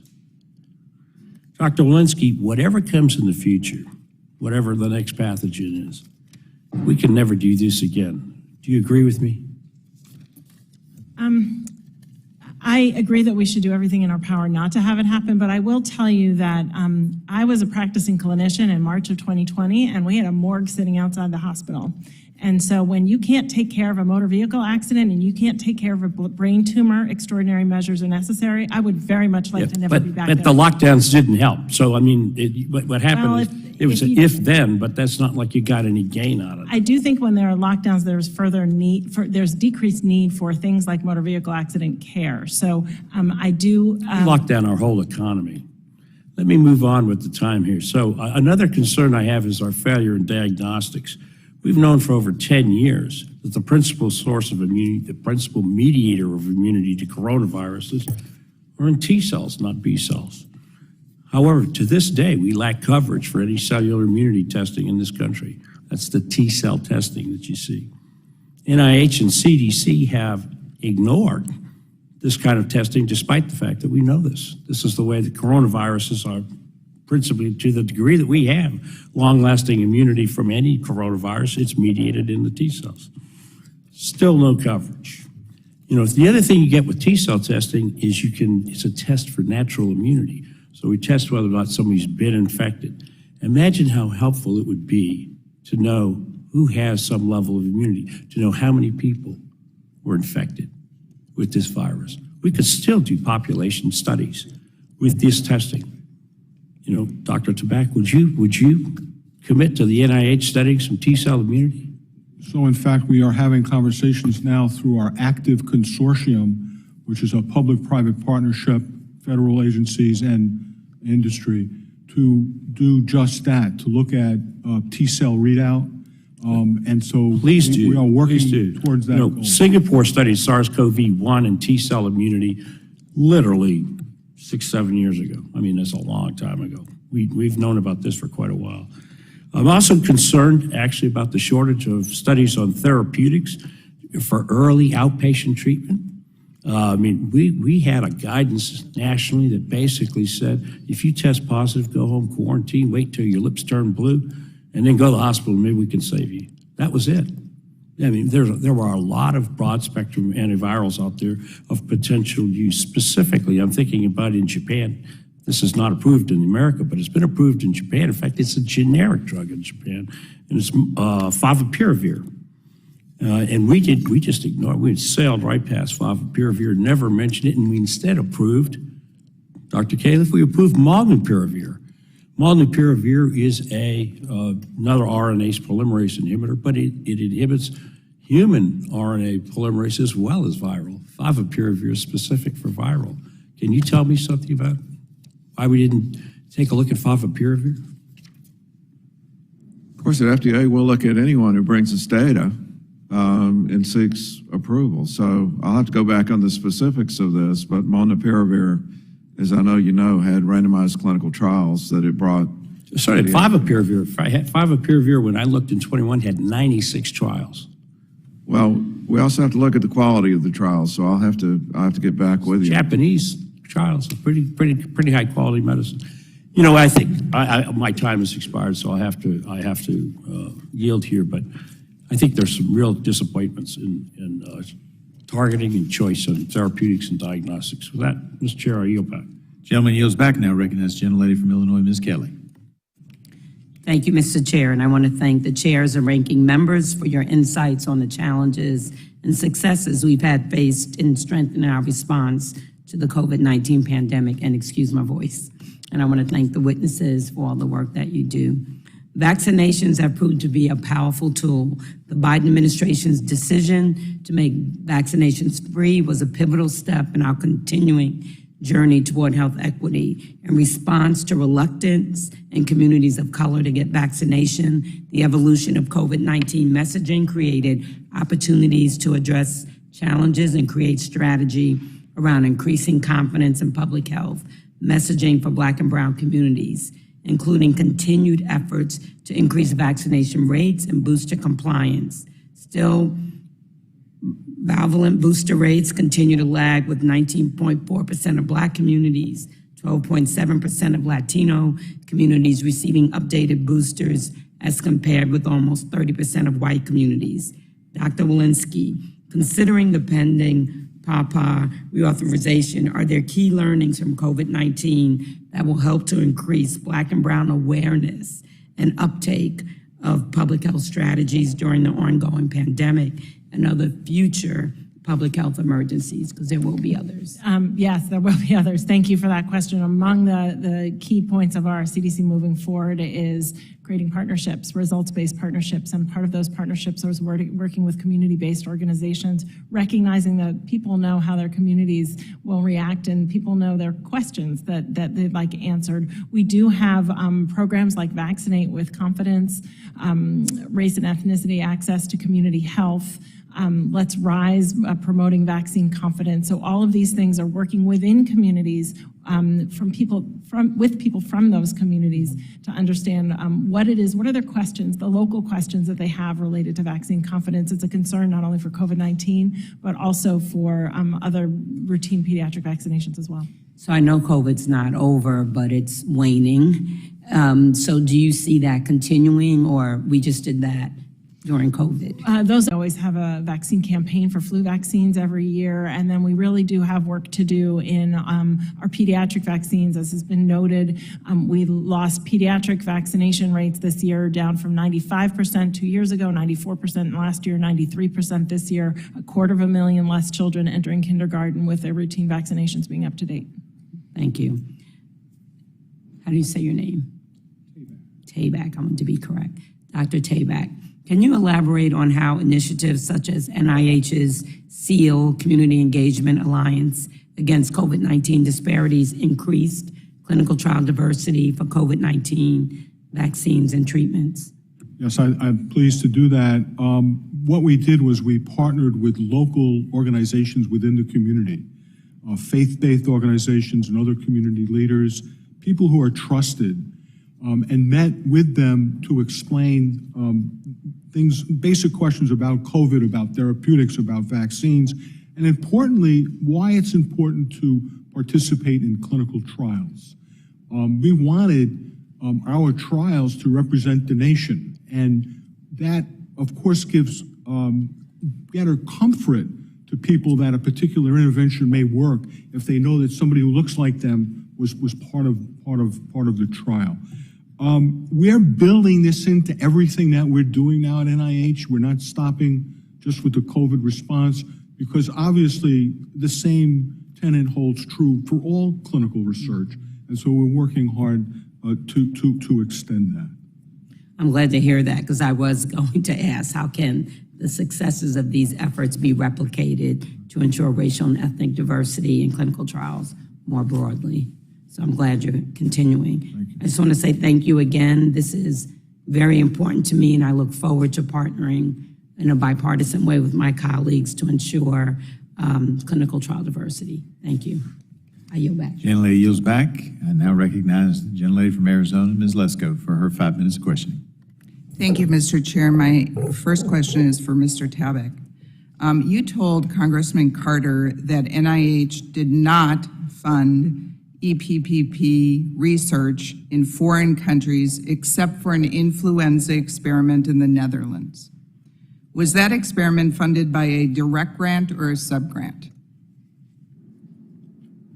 The experiment in the Netherlands, I believe, was a sub-award, but I would have to check to confirm that. And that was done in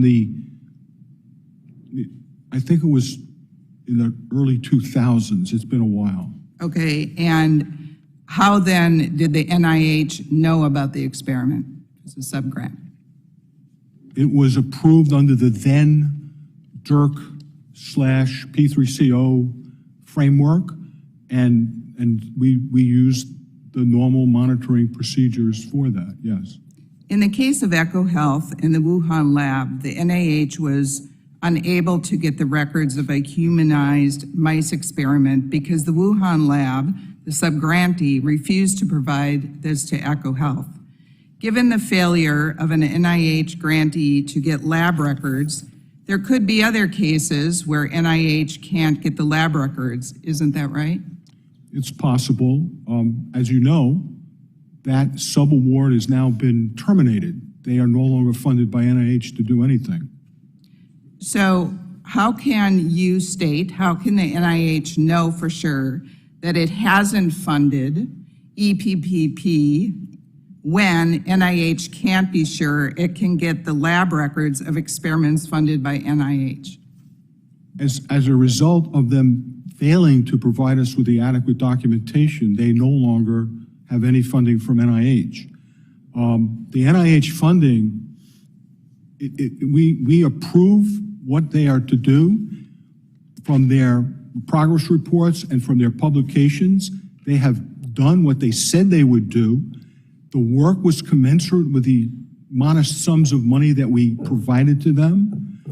I don't know what other work they're conducting there. I guess what I'm saying is that if we couldn't get the reports accurately, how can you definitively say that there was no funding of this? And so anyway, I have another question for you.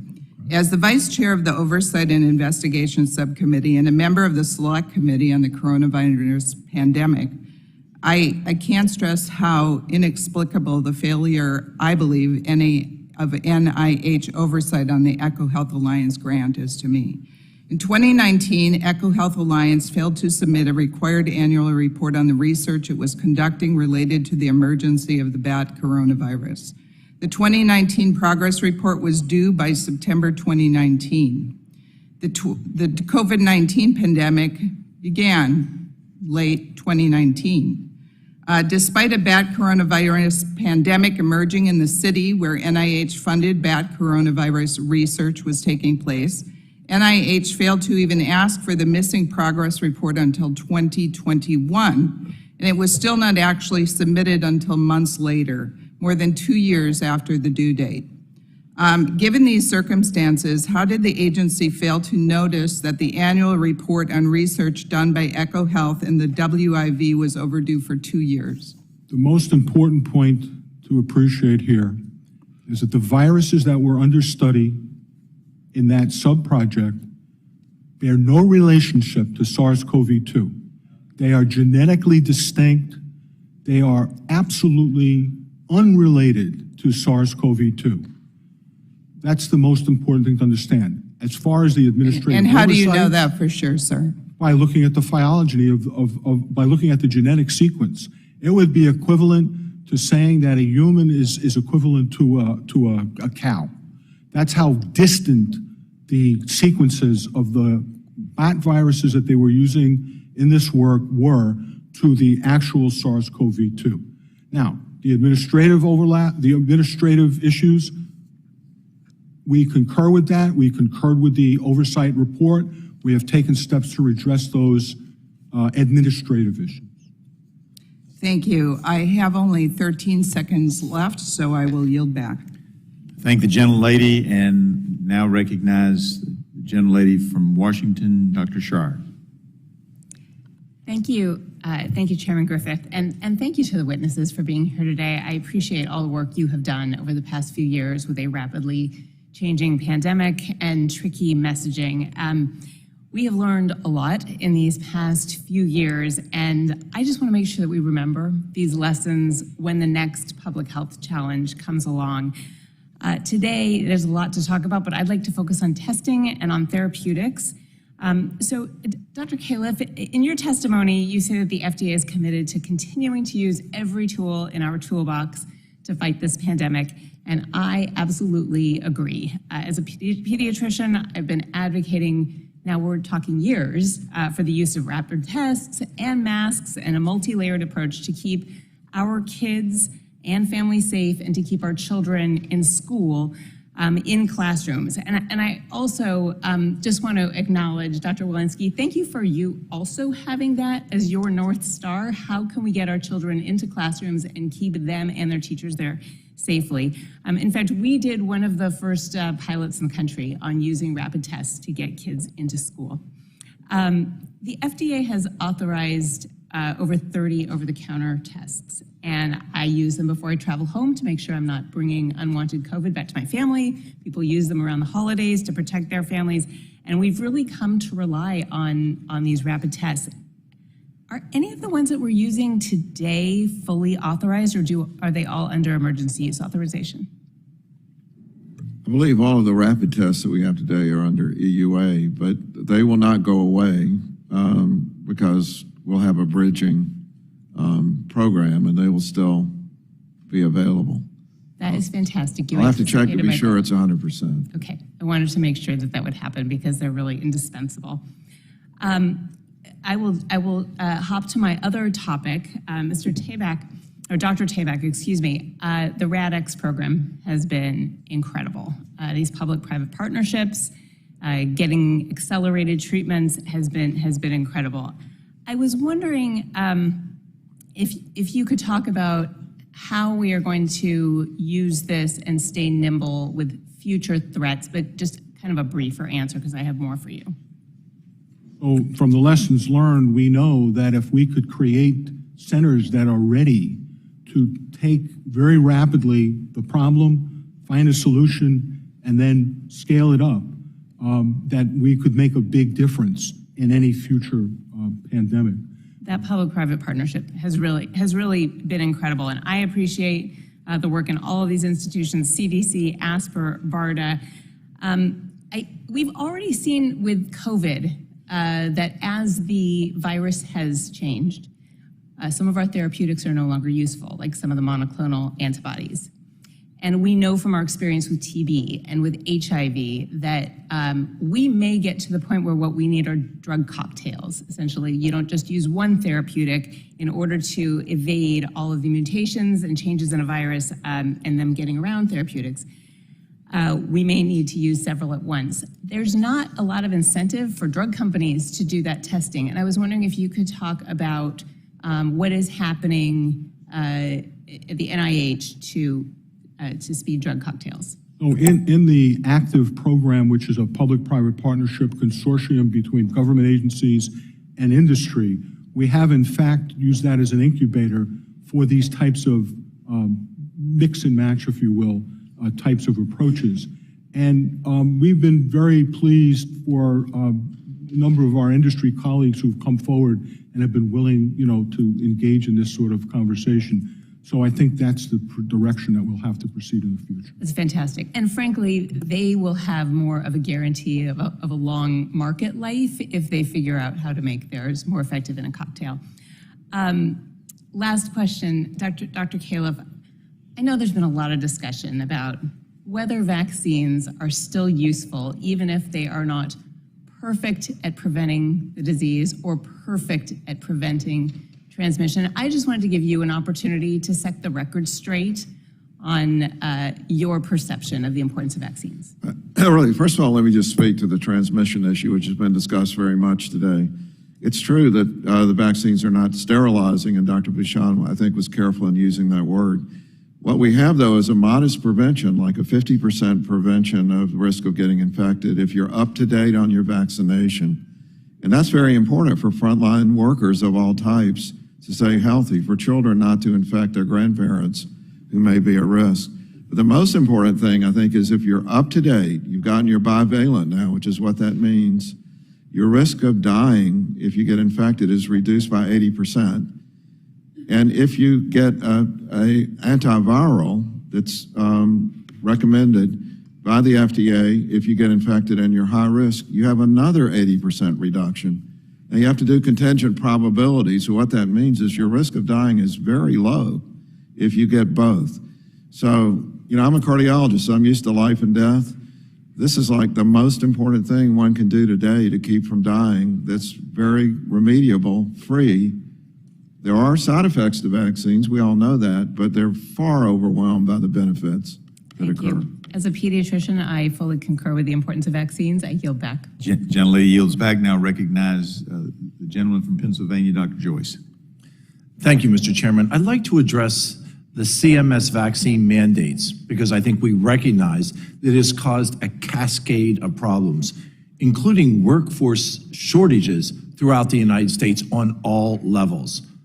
OSHA also released a mandate November 5th, which has been held up in the courts and then subsequently withdrawn. Dr. Walensky, was the CDC consulted in issuing these mandates? The CDC provides information regarding the safety and effectiveness of vaccines and has provided the information that says that those vaccines are very safe, very effective in preventing severe disease and death, as Dr. Califf just said, as well as preventing some symptomatic disease. Not as good as severe disease and death, but about 50% protection against symptomatic disease, even during the Delta and Omicron era. Did OSHA specifically reach out to you or your teams before issuing these mandates? We provide our scientific guidance within an interagency process that works across different agencies. Dr. Walensky, we're both Johns Hopkins trained physicians. We're both parents. Head Start has a vaccination mandate that is in place. Did the CDC provide data about COVID-19 risk to Head Start aged populations?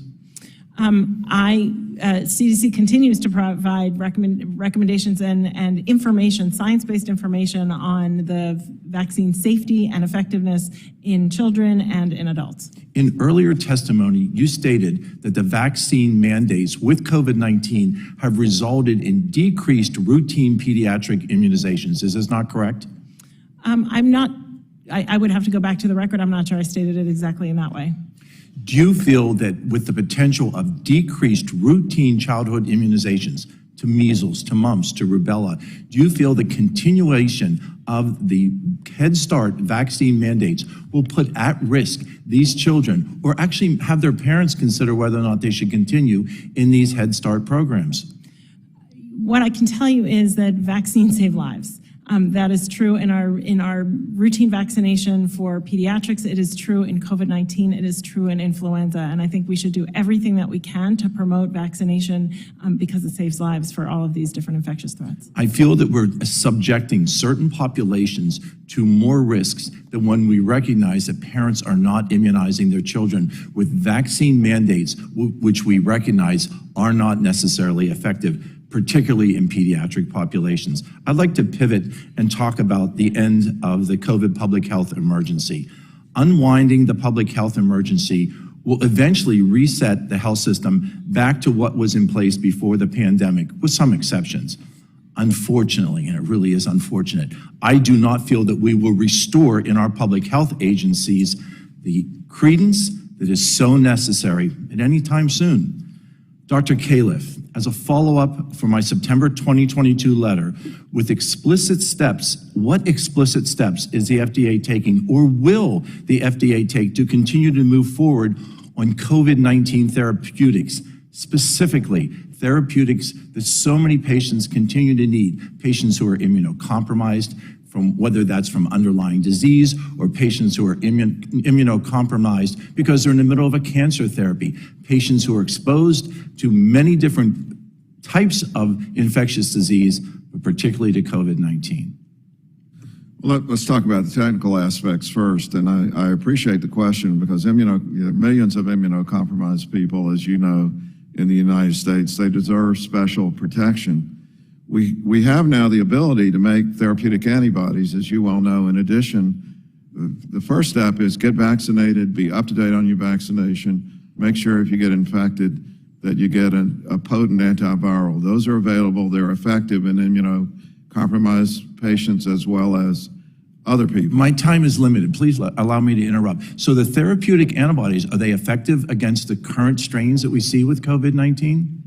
None of the ones currently available So we're talking about what is going to be available. If we recognize that the immunotherapies are not for you, are not effective against the current strains, what do we have to offer these patients? I think the way to think about this now is that the technology has gotten so advanced, there's like a library of therapeutic antibodies. Don't be surprised if you see some that were old and didn't work against old strains. Now with the new variants actually becoming active against them. So those are constantly being tested. But we also need to work with the industry to figure out a way to make it worth their while to continue to work in this field, because what they're looking at is they make a therapeutic antibody, 3 months later there's a new variant and there's no longer a market for it. One of the real keys to Operation Warp Speed and to what came after was the government infusing money that took the risk away for the industry for being active to use all their capabilities. So we do have work to do there. But I think my time has expired. I think we have a lot of work to continue to do. And thank you, Mr. Chairman. I yield back. Gentleman yields back. Now recognize the gentlelady from Massachusetts, Ms. Trahan. Thank you. Thank you to our chairs and our ranking members for holding a hearing on the federal response to COVID-19. I want to thank our witnesses today for your testimony, for your patience, certainly for your leadership as we navigated the most deadly pandemic of our generation.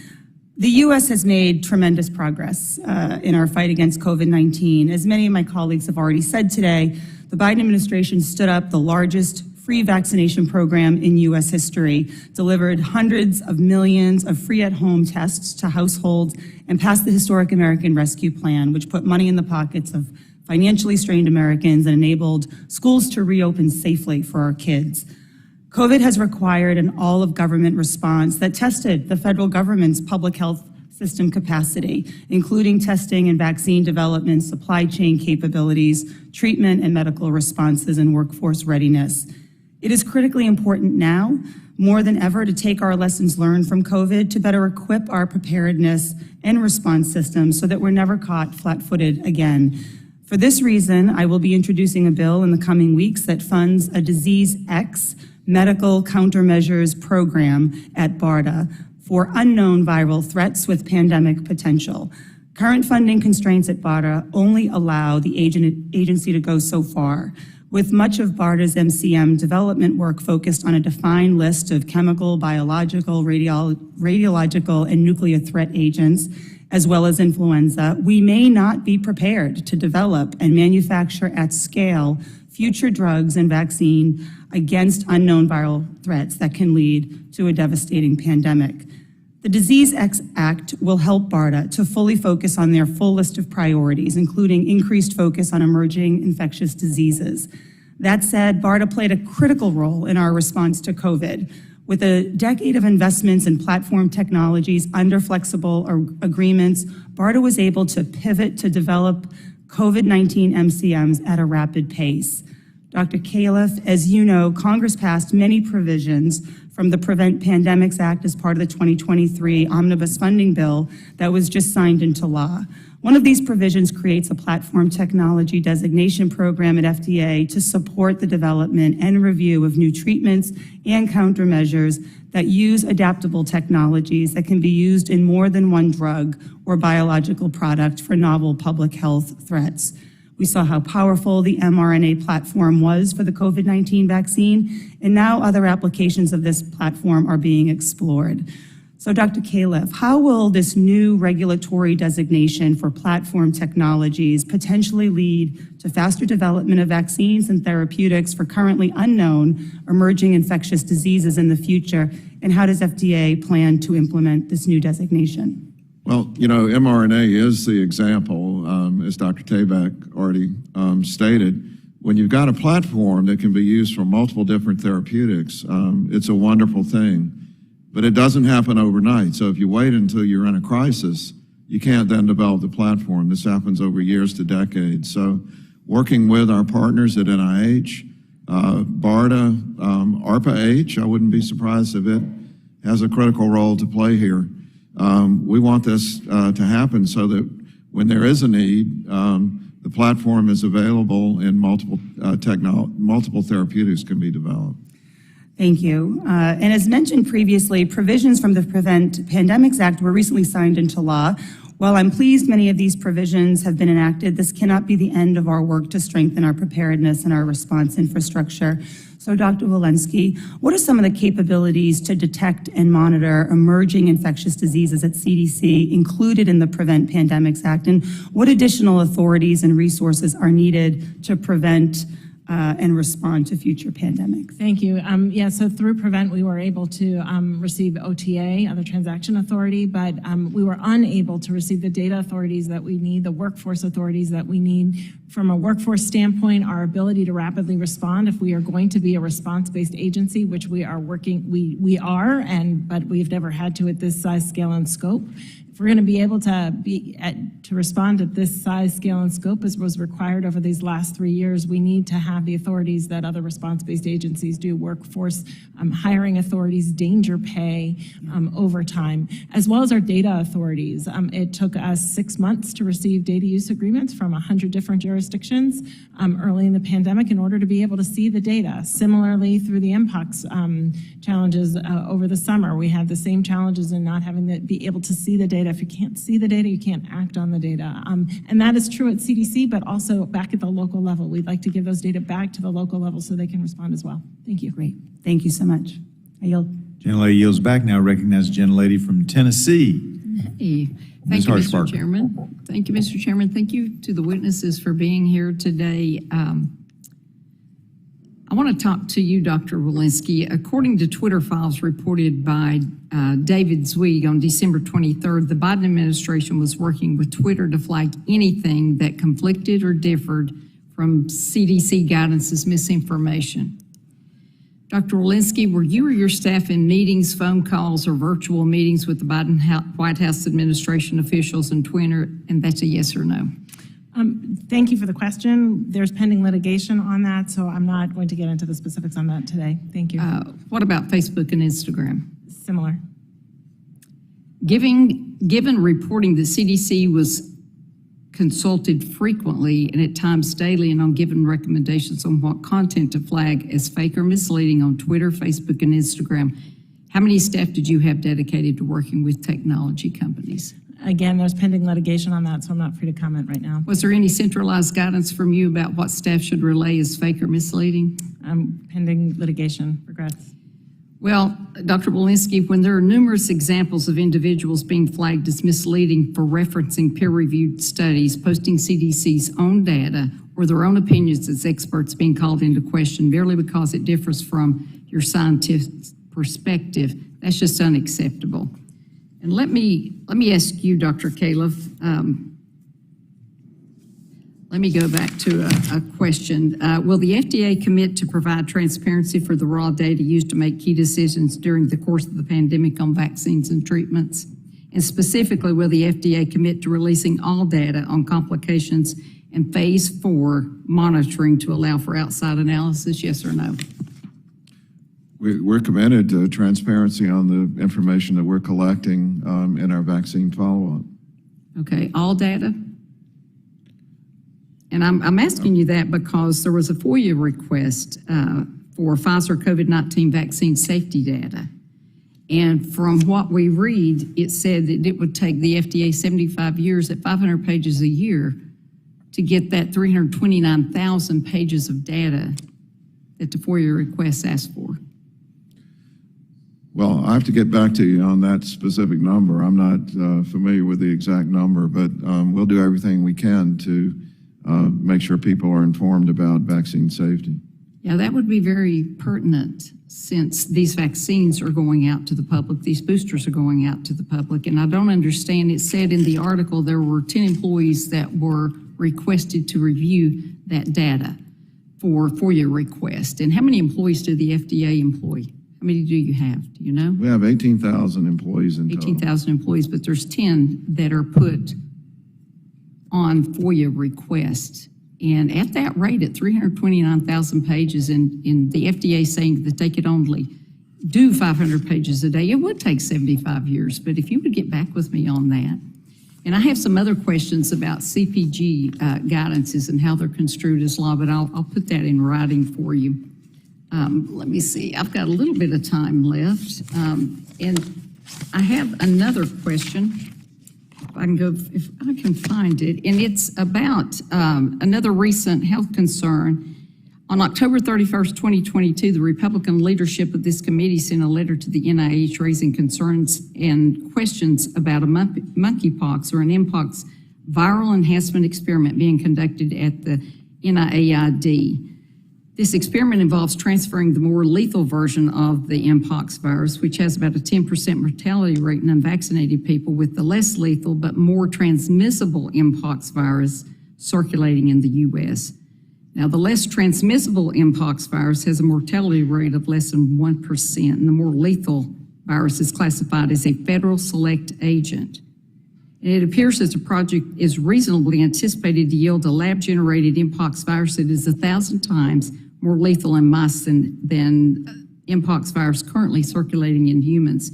The NIH has refused to respond to the committee's letter. And as Chairman Griffith mentioned, in stark contrast, the committee asked very similar questions to Boston University about its recent experience involving SARS-CoV-2, and the folks at Boston University were very forthcoming. And because they told us exactly what they were doing and why they were doing it, we're confident they're acting appropriately. And I will have follow-up questions for you, Mr. Tabak, about, since you haven't responded, why haven't you responded and what are you hiding? Did you fail to follow select agent regulations, and did the NIH fail to follow its own guidelines and policies like it did with the EcoHealth grant? The experiments that you're referencing did follow all the select agent guidelines. It was conducted in our intramural program. It was approved back in 2015. What they did was they replaced genes in the more virulent. Well, you can continue. I know my time's up and I know we're on a schedule, but if you would follow up in writing with me, and I do have some other questions for Dr. Walensky about I think that. we're still waiting to find out what level lab that's in too, but okay, we'll get that in writing later. Now recognize. Thank you. Representative Tunko of New York for his 5 minutes. Thank you, Mr. Chair. The allegation that NIH-funded research in China led to the release of COVID-19 from a lab has been routinely debunked. I ask unanimous consent to submit a document for the record published by NIH demonstrating that SARS-CoV-2 and the types of viruses studied with NIH funding are too genetically distant to be directly related. We all share interest in biosecurity, but we should make decisions, obviously, based on facts. Happy to recognize or to admit that without objection. Would just note that with a huge hole in the data, how do we know? Without objection, so ordered. Thank you, Mr. Chair. As scientists learned more about the virus that causes COVID-19 and the best approaches to keeping us all safe, it was important that decisions made about public health guidance and investments evolved alongside it. This means that information and guidance were revised to keep up with our growing understanding of the virus. And despite criticisms of those changes, it is in the best interest of the nation to ensure that the public is armed with the best information that we have at the time. So, Dr. Califf, as we've discussed, vaccination is our best shot at keeping the American public safe and healthy. Observing how the virus itself changed over time led to the development of new vaccines, like the bivalent booster, to target new variants of SARS-CoV-2.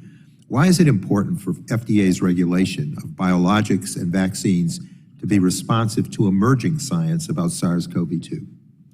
Well, I think the emergence of these new variants is proof of principle right there. And if we didn't have all the research going on to look at the variants, to produce them in laboratories, to test whether it's therapeutic antibodies or vaccines, we couldn't keep up, and we would lose the effectiveness of our vaccinations over time. So just like with flu vaccines that are updated every year, we're going to need to update our COVID vaccines in the same, not exactly the same, but in a similar way. I appreciate that. And Dr. Califf, how does new scientific information from the study of an infectious disease allow FDA to better determine the safety and efficacy of new vaccines or treatments and evaluate if they are ready to be publicly deployed?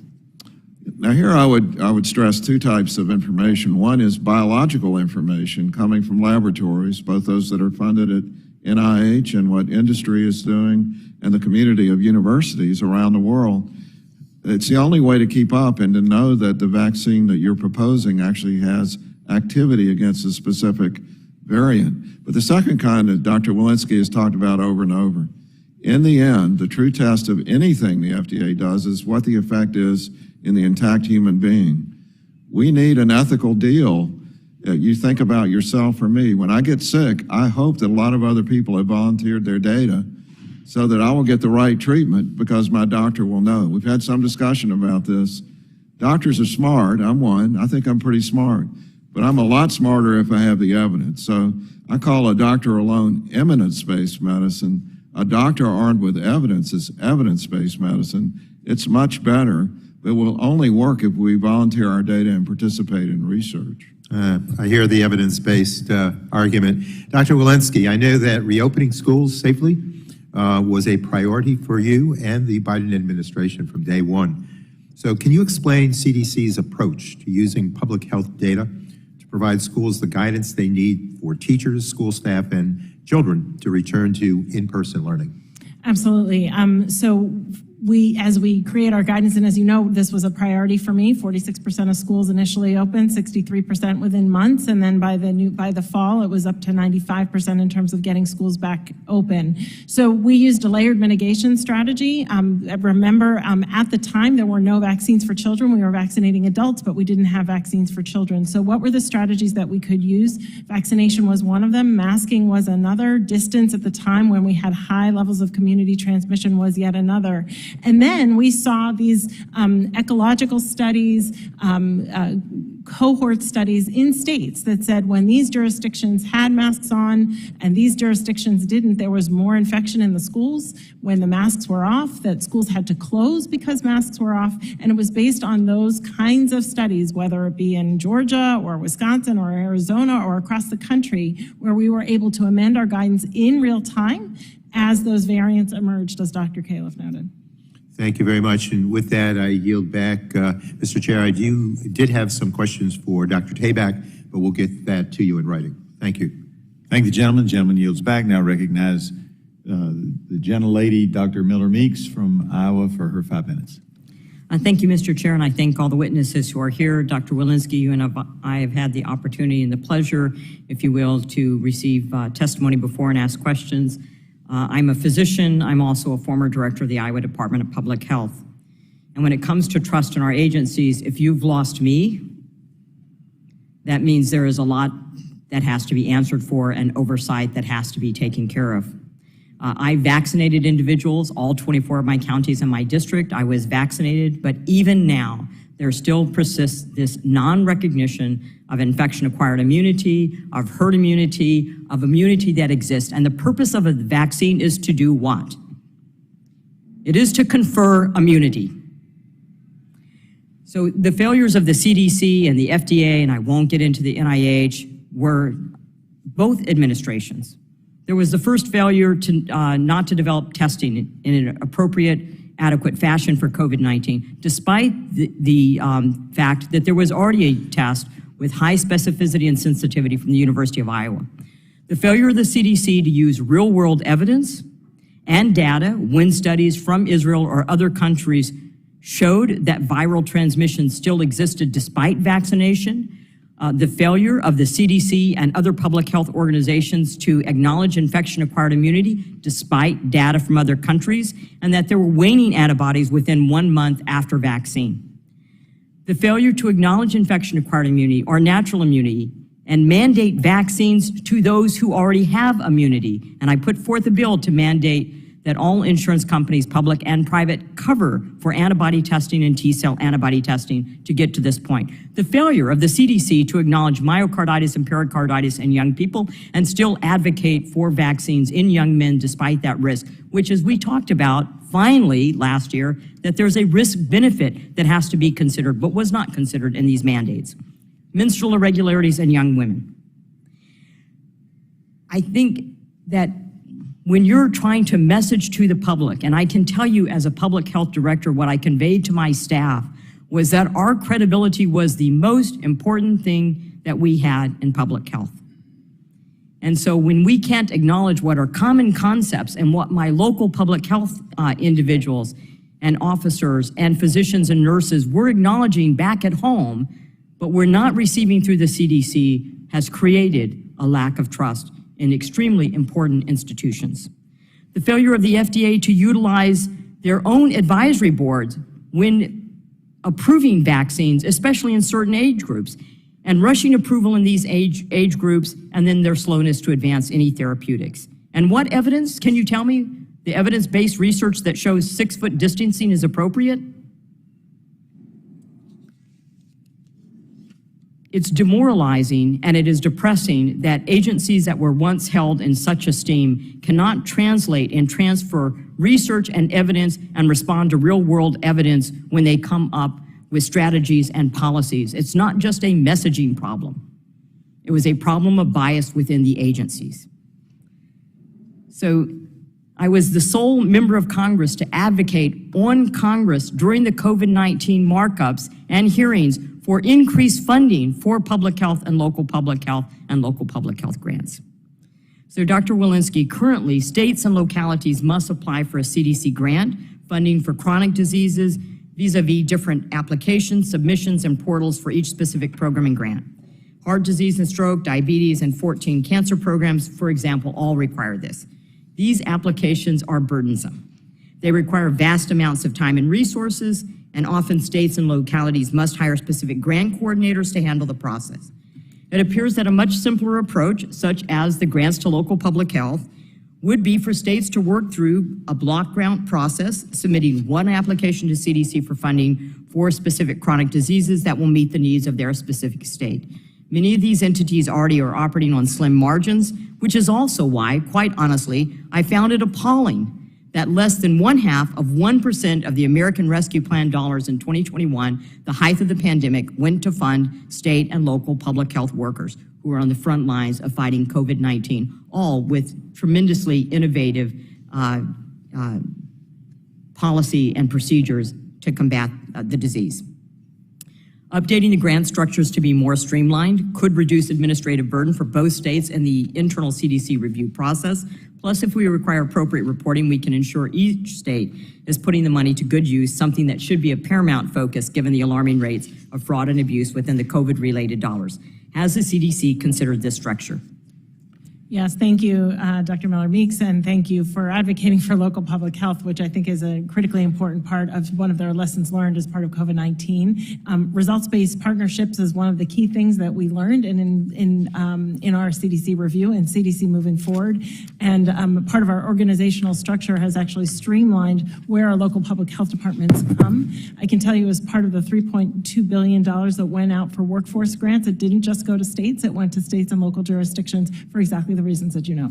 Yeah, I think currently our local public health has the trust that the CDC is lacking. Gentlelady yields back. Recognize the gentleman from Maryland, Mr. Sarbanes. Thank you very much, Mr. Chairman. Thanks to all of you, I know this is part of your job, coming up here and testifying, but I still always feel guilty when you've spent 3 hours here away from your primary responsibility. So thank you for your testimony.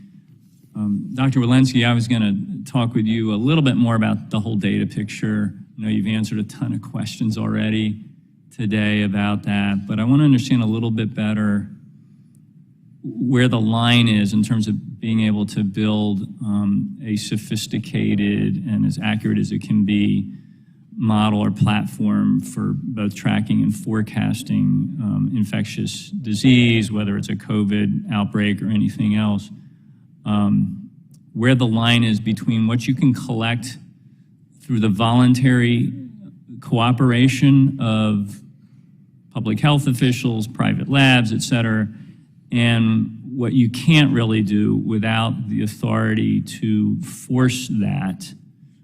As I ask you that question, I'm thinking about the dashboard that Hopkins built, which became a go-to place for many of us and billions of impressions, people all over the world, using that to kind of see the heat map when it came to COVID spread across a number of different categories and measures, which my sense is was largely being done by rolling up publicly available data in many places, qualifying it where it needed to be qualified or disclaimed, so that people consuming it understood, how much weight to give it on a particular day, but became a fairly reliable go-to picture of what was happening. But to the extent you've signaled that you need more authority to build the kind of robust data platform and collection, the vehicle that you'd like to see. Describe maybe in a little more detail, maybe an example or something of where that line is and why working with the toolkit you have right now just isn't sufficient. Great, thank you for that question. So I bucket it into two different areas. One is our data modernization efforts. That is building the highways. Can your jurisdiction, your district, send data to CDC in the similar way that the one next to you can send data to the CDC, and then CDC can rapidly receive it and give it back to you so you can see what's happening in the districts around you? That's a data modernization issue. We are working on that. It is because we lacked that modernization, those data highways, that we only had 187 healthcare facilities in the country that could provide us with data electronically on COVID.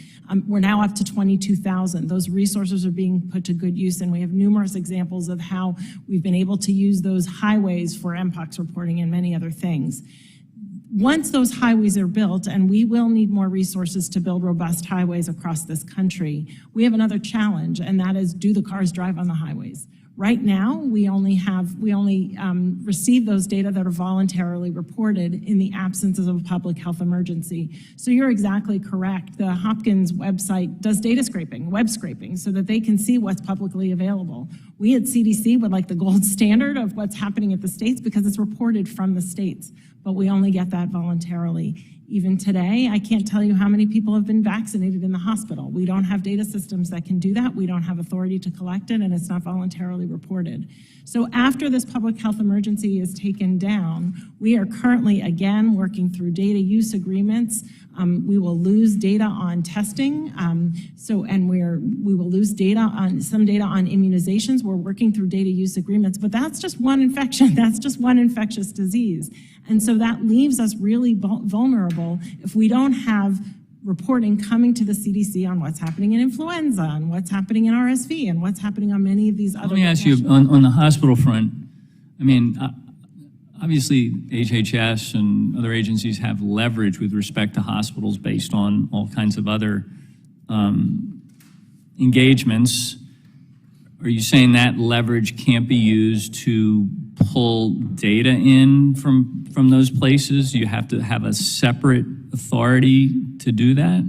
Well, first of all, we would have to rely on partnerships with other agencies, and that's exactly what we did through the public health emergency. And we are receiving some of those data through the public health emergency. But we don't have that authority independent of relying on those partnerships, and it's not as robust. Not necessarily the data that are collected for purposes of CMS may or may not be all of the data that we need for purposes of tracking a new outbreak.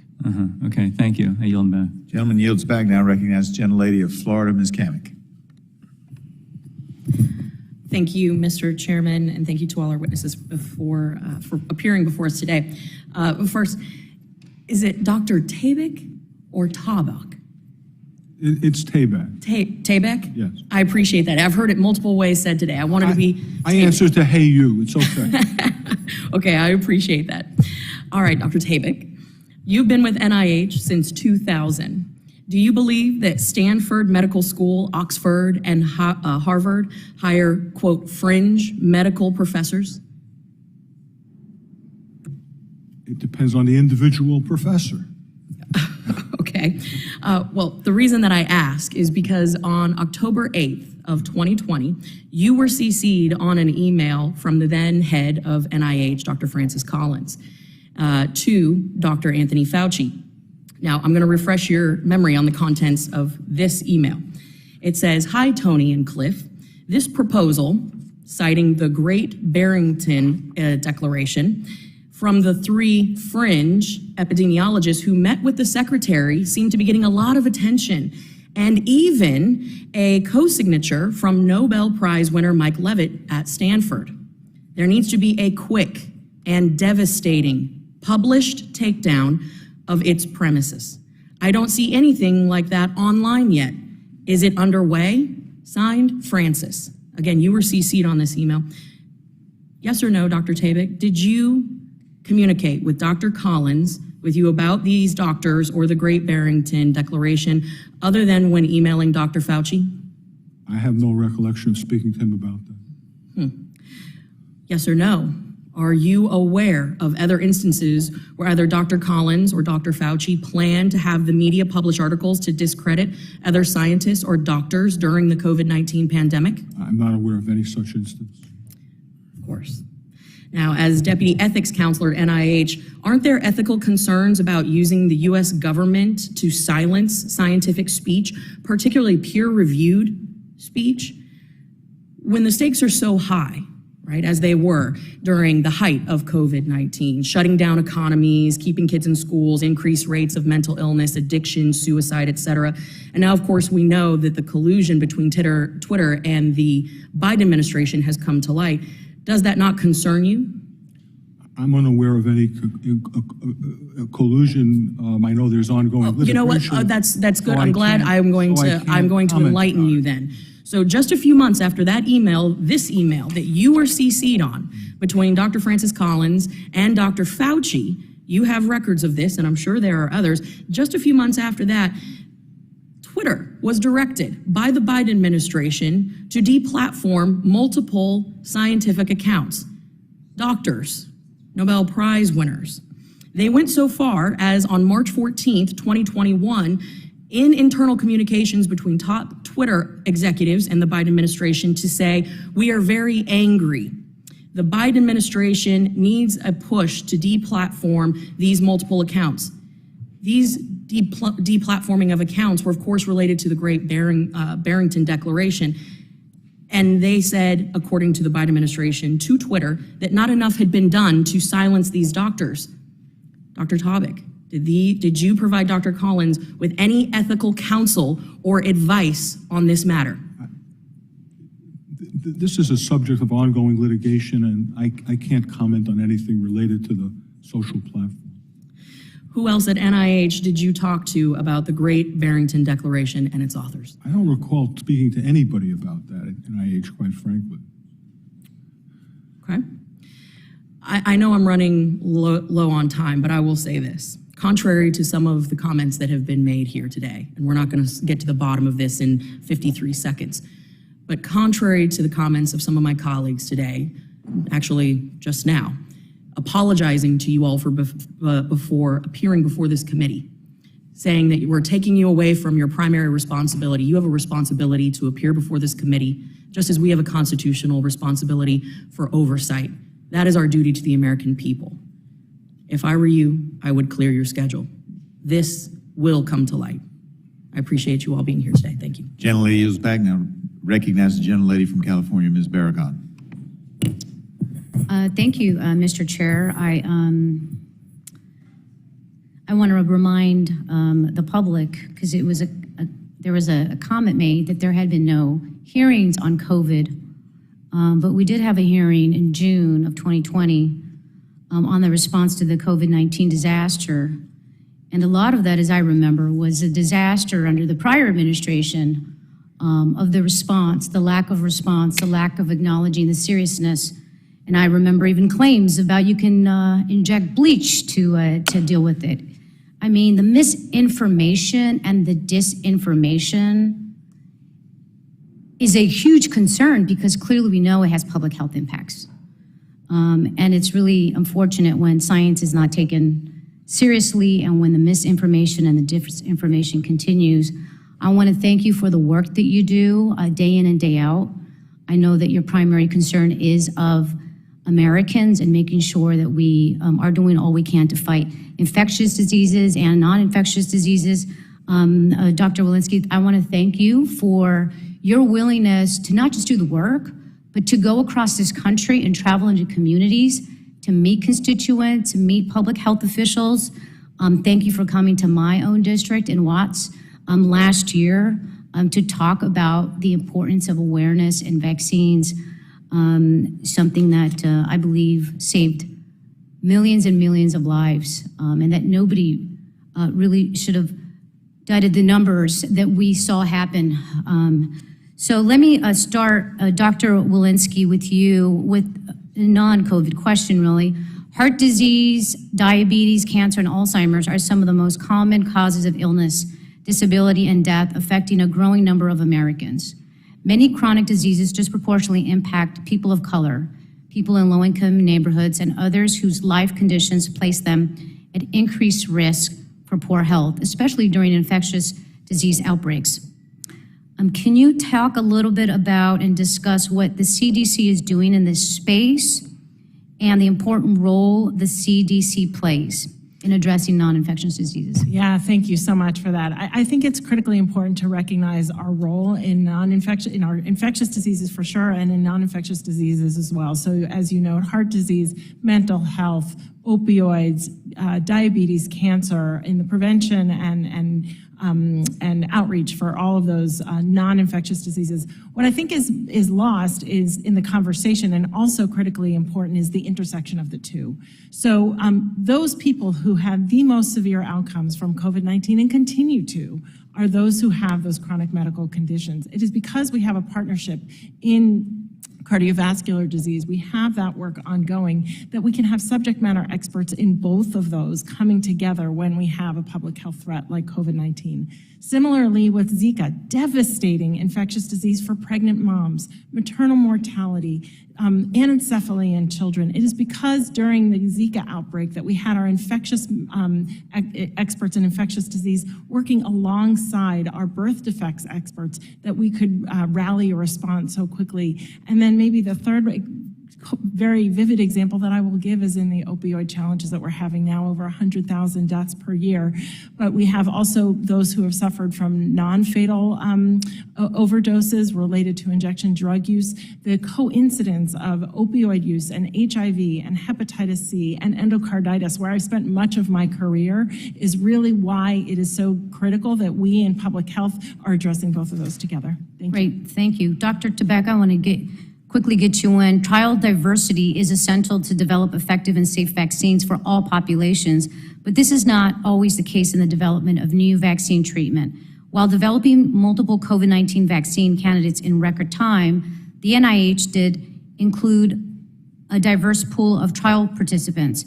Dr. Tabak, how was the NIH able to achieve this, and why is it important as we think about future pandemic preparedness? We were able to do this first by encouraging the vaccine manufacturers to ensure that they included a diverse population. But we also had to gain the trust of the individuals, particularly from marginalized communities. And we did that by taking advantage of equities within those communities, trusted persons, pastors, pharmacists, and so forth within the community, who would allow us to share information about COVID, information about vaccines and therapeutics, and of course, the reason why it's important for all people to participate in clinical research. Great. Thank you so much. My time has expired. I yield back. Thank the gentlelady. Now recognize Mr. Palmer of Alabama for 5 minutes. Thank you, Mr. Chairman. I think the largest frustrations with your agency's handling of COVID is with the information released on masks and the vaccine. Up until 2022, CD guidance was used as a premise to keep children as young as 2 years old in masks on public transportation and in the schools. One of the things that really struck me was the video of a 2-year-old and his family being kicked off a plane because the 2-year-old wouldn't wear a mask. I have 3 kids. I remember being 2, and that would have been a challenge if the kid didn't want to wear the mask. Randomized controlled trials are described as the gold standard for producing robust evidence for public health guidance. Randomized controlled trials, otherwise known as RCTs, could have provided strong data about the effectiveness or ineffectiveness of forcing children to wear masks in the classroom. Mr. Tabak, are you familiar with the Cochrane Review on masking that was recently published? I am peripherally aware of that, but of course this is in the expertise of the CDC director. I would defer to her. Okay, Dr. Walensky, are you familiar with that? I am familiar with that. Thank you. And you're also then aware that the study basically said that it really didn't make much difference, even if you wore an N95, whether for influenza or COVID. I would love to address that Cochrane Review. I know it well. So Cochrane Review looked at randomized controlled trials related to COVID-19, but other respiratory viruses. Of course, COVID-19 is different because it has pre-symptomatic transmission rather than post-symptomatic transmission. Rather than alone post-symptomatic transmission.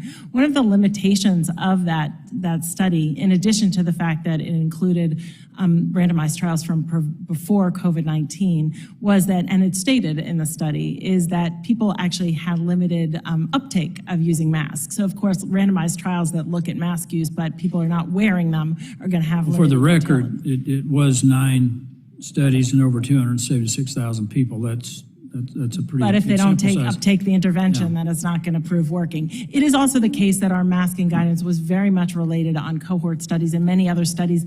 Randomization, as you can imagine, of a mask versus no mask approach during the height of the COVID-19 pandemic would have been a challenge. All right, but once the CDC imposed this mandate and public pressure forced you to lift it, how many randomized controlled trials, and I'll go back to Mr. Tabak, Dr. Tabak, did the NIH fund concerning the effectiveness of children masking in the classroom setting? I'm not aware of any. So you didn't do any? I'm not aware of any. I would have to check to make sure that. You know, that's part of the problem with this is that I had doctors who spent years in medicine tell me that the masks were not effective.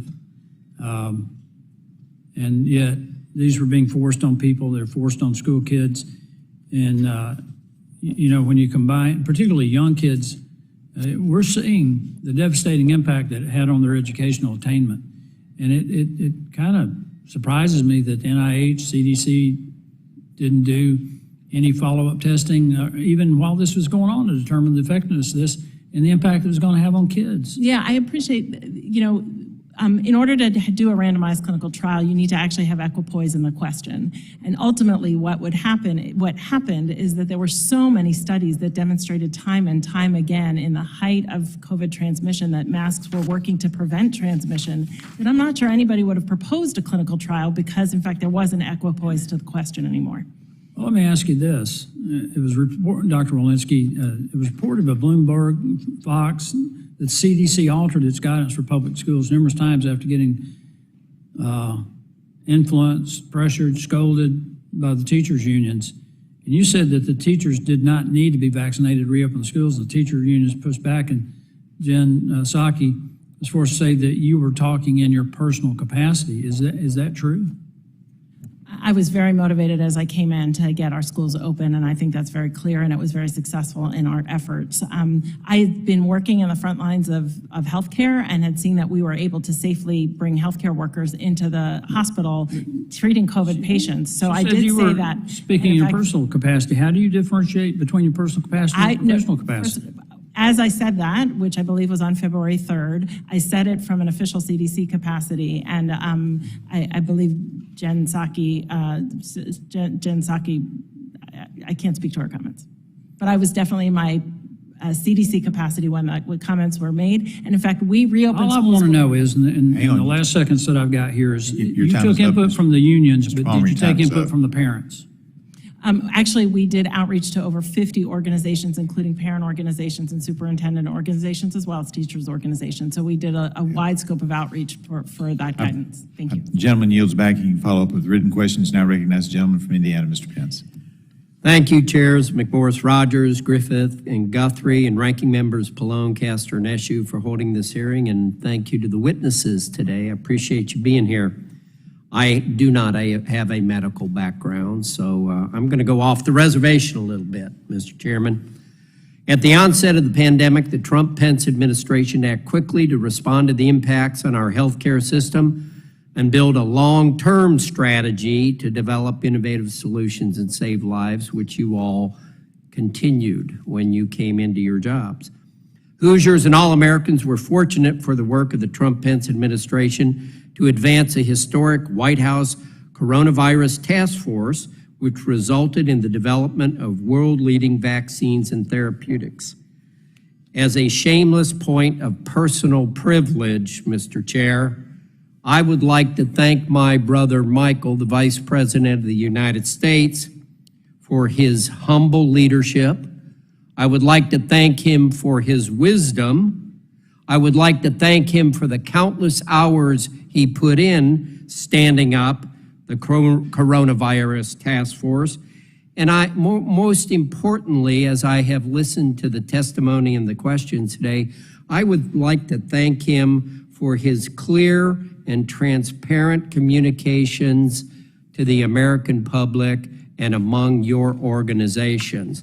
And maybe, I don't want to lecture to you, some people do, that's not my style, but maybe a little more communication on your part over the last couple of years would have given people more of a sense of confidence, which I've heard a number of my peers today say there is a confidence deficit and something that difficult to earn, easily lost, and that seems to be what has happened across the country. I know my constituents feel that way for what you all three of your organizations are doing. What's your thought? Do you think you've communicated adequately over the last 2 years? And I'll start with you, Dr. Tabak. There's always room for improvement, and we continue to work at that. Similarly, as part of CDC moving forward, communications is a key aspect. We need to do more risk communications, overhaul our website. Those are things that we're actively engaged in for exactly the reasons of lessons learned. I would completely agree. We need to continue to work on it. I wasn't here the first 2 years, so I had a chance to observe it on the outside. I'd also point out we have a new thing with the onslaught of misinformation, which is very much hurting the confidence of the public, often completely misdirected, and raises a number of difficult questions that none of us really anywhere were prepared to deal with. The vastness of the internet, the complexity of the information is something that we're all going to have to work on dealing with appropriately. Well, sure, thank you. You know, I'm really proud of my brother, the former vice president, because he got ahead of all this. The internet existed back then as well. Misinformation allegedly was out there. The Russian hoax. Out and talk. If you should communicate with the things you've done or plan on doing, get ahead of the communication. I know the American people and the people in the Indiana 6th District would very much appreciate. With that, I yield back. Thank the gentleman. He yields back. Now recognize the gentleman from Texas, Mr. Crenshaw, for his 5 minutes, and he will be our last witness. Indiana, for making that point. Maybe I'll expound upon it slightly, which is, I agree wholeheartedly. The point of this is not to just get engagement on social media and get a good clip out of it and bash you guys over the head. The goal is to indeed bring back trust into our public health institutions and help you understand the perception of many Americans. Only about 40% believe that our public health institutions are ready for the next pandemic and that they trust them.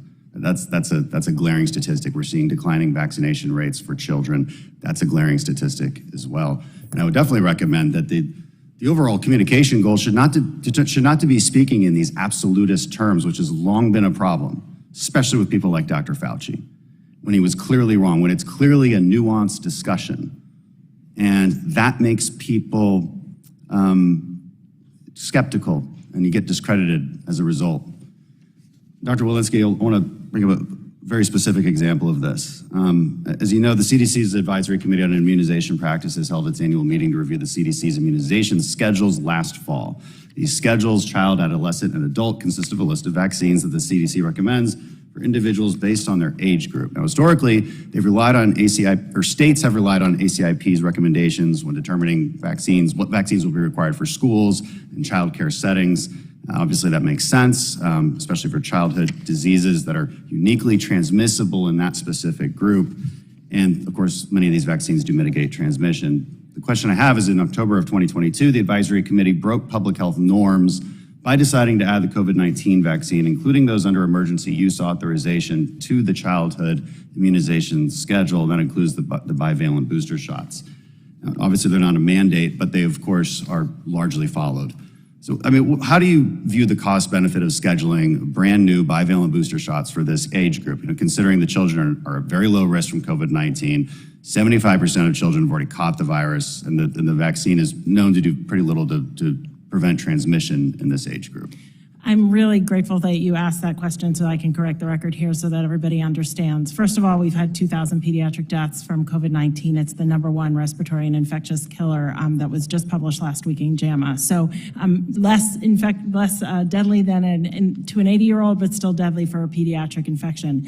The important thing I think that's really that we need to recognize is the reason that ACIP recommended and CDC put forward getting the COVID-19 vaccine on the pediatric schedule was only because it was the only way it could be covered in our Vaccines for Children's program. It was the only way that our uninsured children would be able to have access to the vaccines. That was the reason to put it on the schedule. It can't be eligible for a Vaccines for Children's program to be available to the uninsured unless it is on that schedule. That was the reason to put it there. Thank you for allowing me to correct that. Okay. I want to move to the FDA and kind of a different subject. And the subject is this.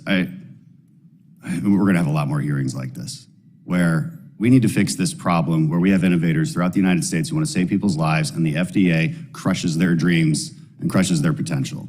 Their investors pull out. They have no chance of getting through the burdensome clinical trial process that the FDA imposes upon them, nor can they even communicate with anyone at the FDA to figure out what they even need to do. It's a glaring problem.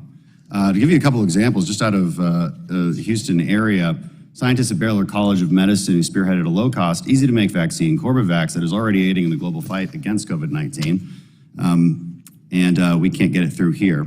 Researchers at Texas A&M Health and University Texas MD Anderson Cancer Center in Houston are testing PUL042. It's an inhaled therapeutic.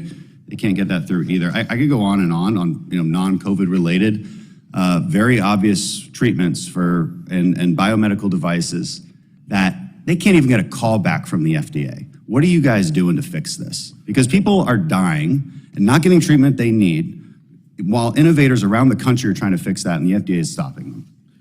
I'll say we could always do better, but let me just say I've been on all sides of this fence. I've been an inventor. I've worked on companies. Recently, before my nomination, I've worked in universities. We lead the world in innovation. We lead the world in new companies. We're doing better than any other country.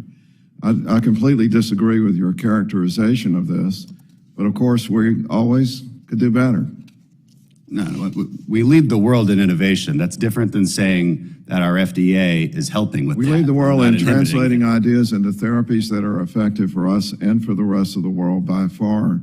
As far as I know, no one in the world disagrees with that characterization. Well, I mean, is the European Medicines Agency, are they just the Wild West? I mean, are they just approving things willy-nilly?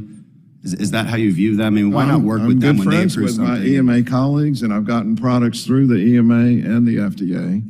EMA is a great organization. We lead the world in innovation and in successful companies. Thank you, Chairman, and respectfully request we focus on that particular problem in a different hearing. Thank you. I suspect we will. Thank you very much. Let me thank the witnesses. It's been a long hearing. We appreciate you taking the hard questions. We will have follow-up questions, I'm sure, but seeing that there are no further members wishing to ask questions, I thank you all for being here. That being said, before adjourning, I ask unanimous consent to insert into the record the documents included on the staff hearing documents list without objection. That'll be the order. All right.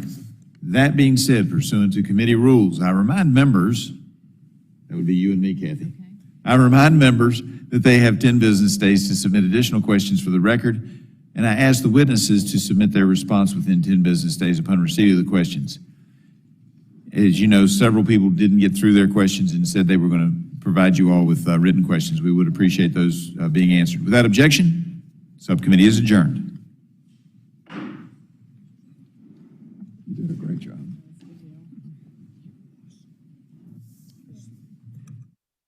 The FCC's process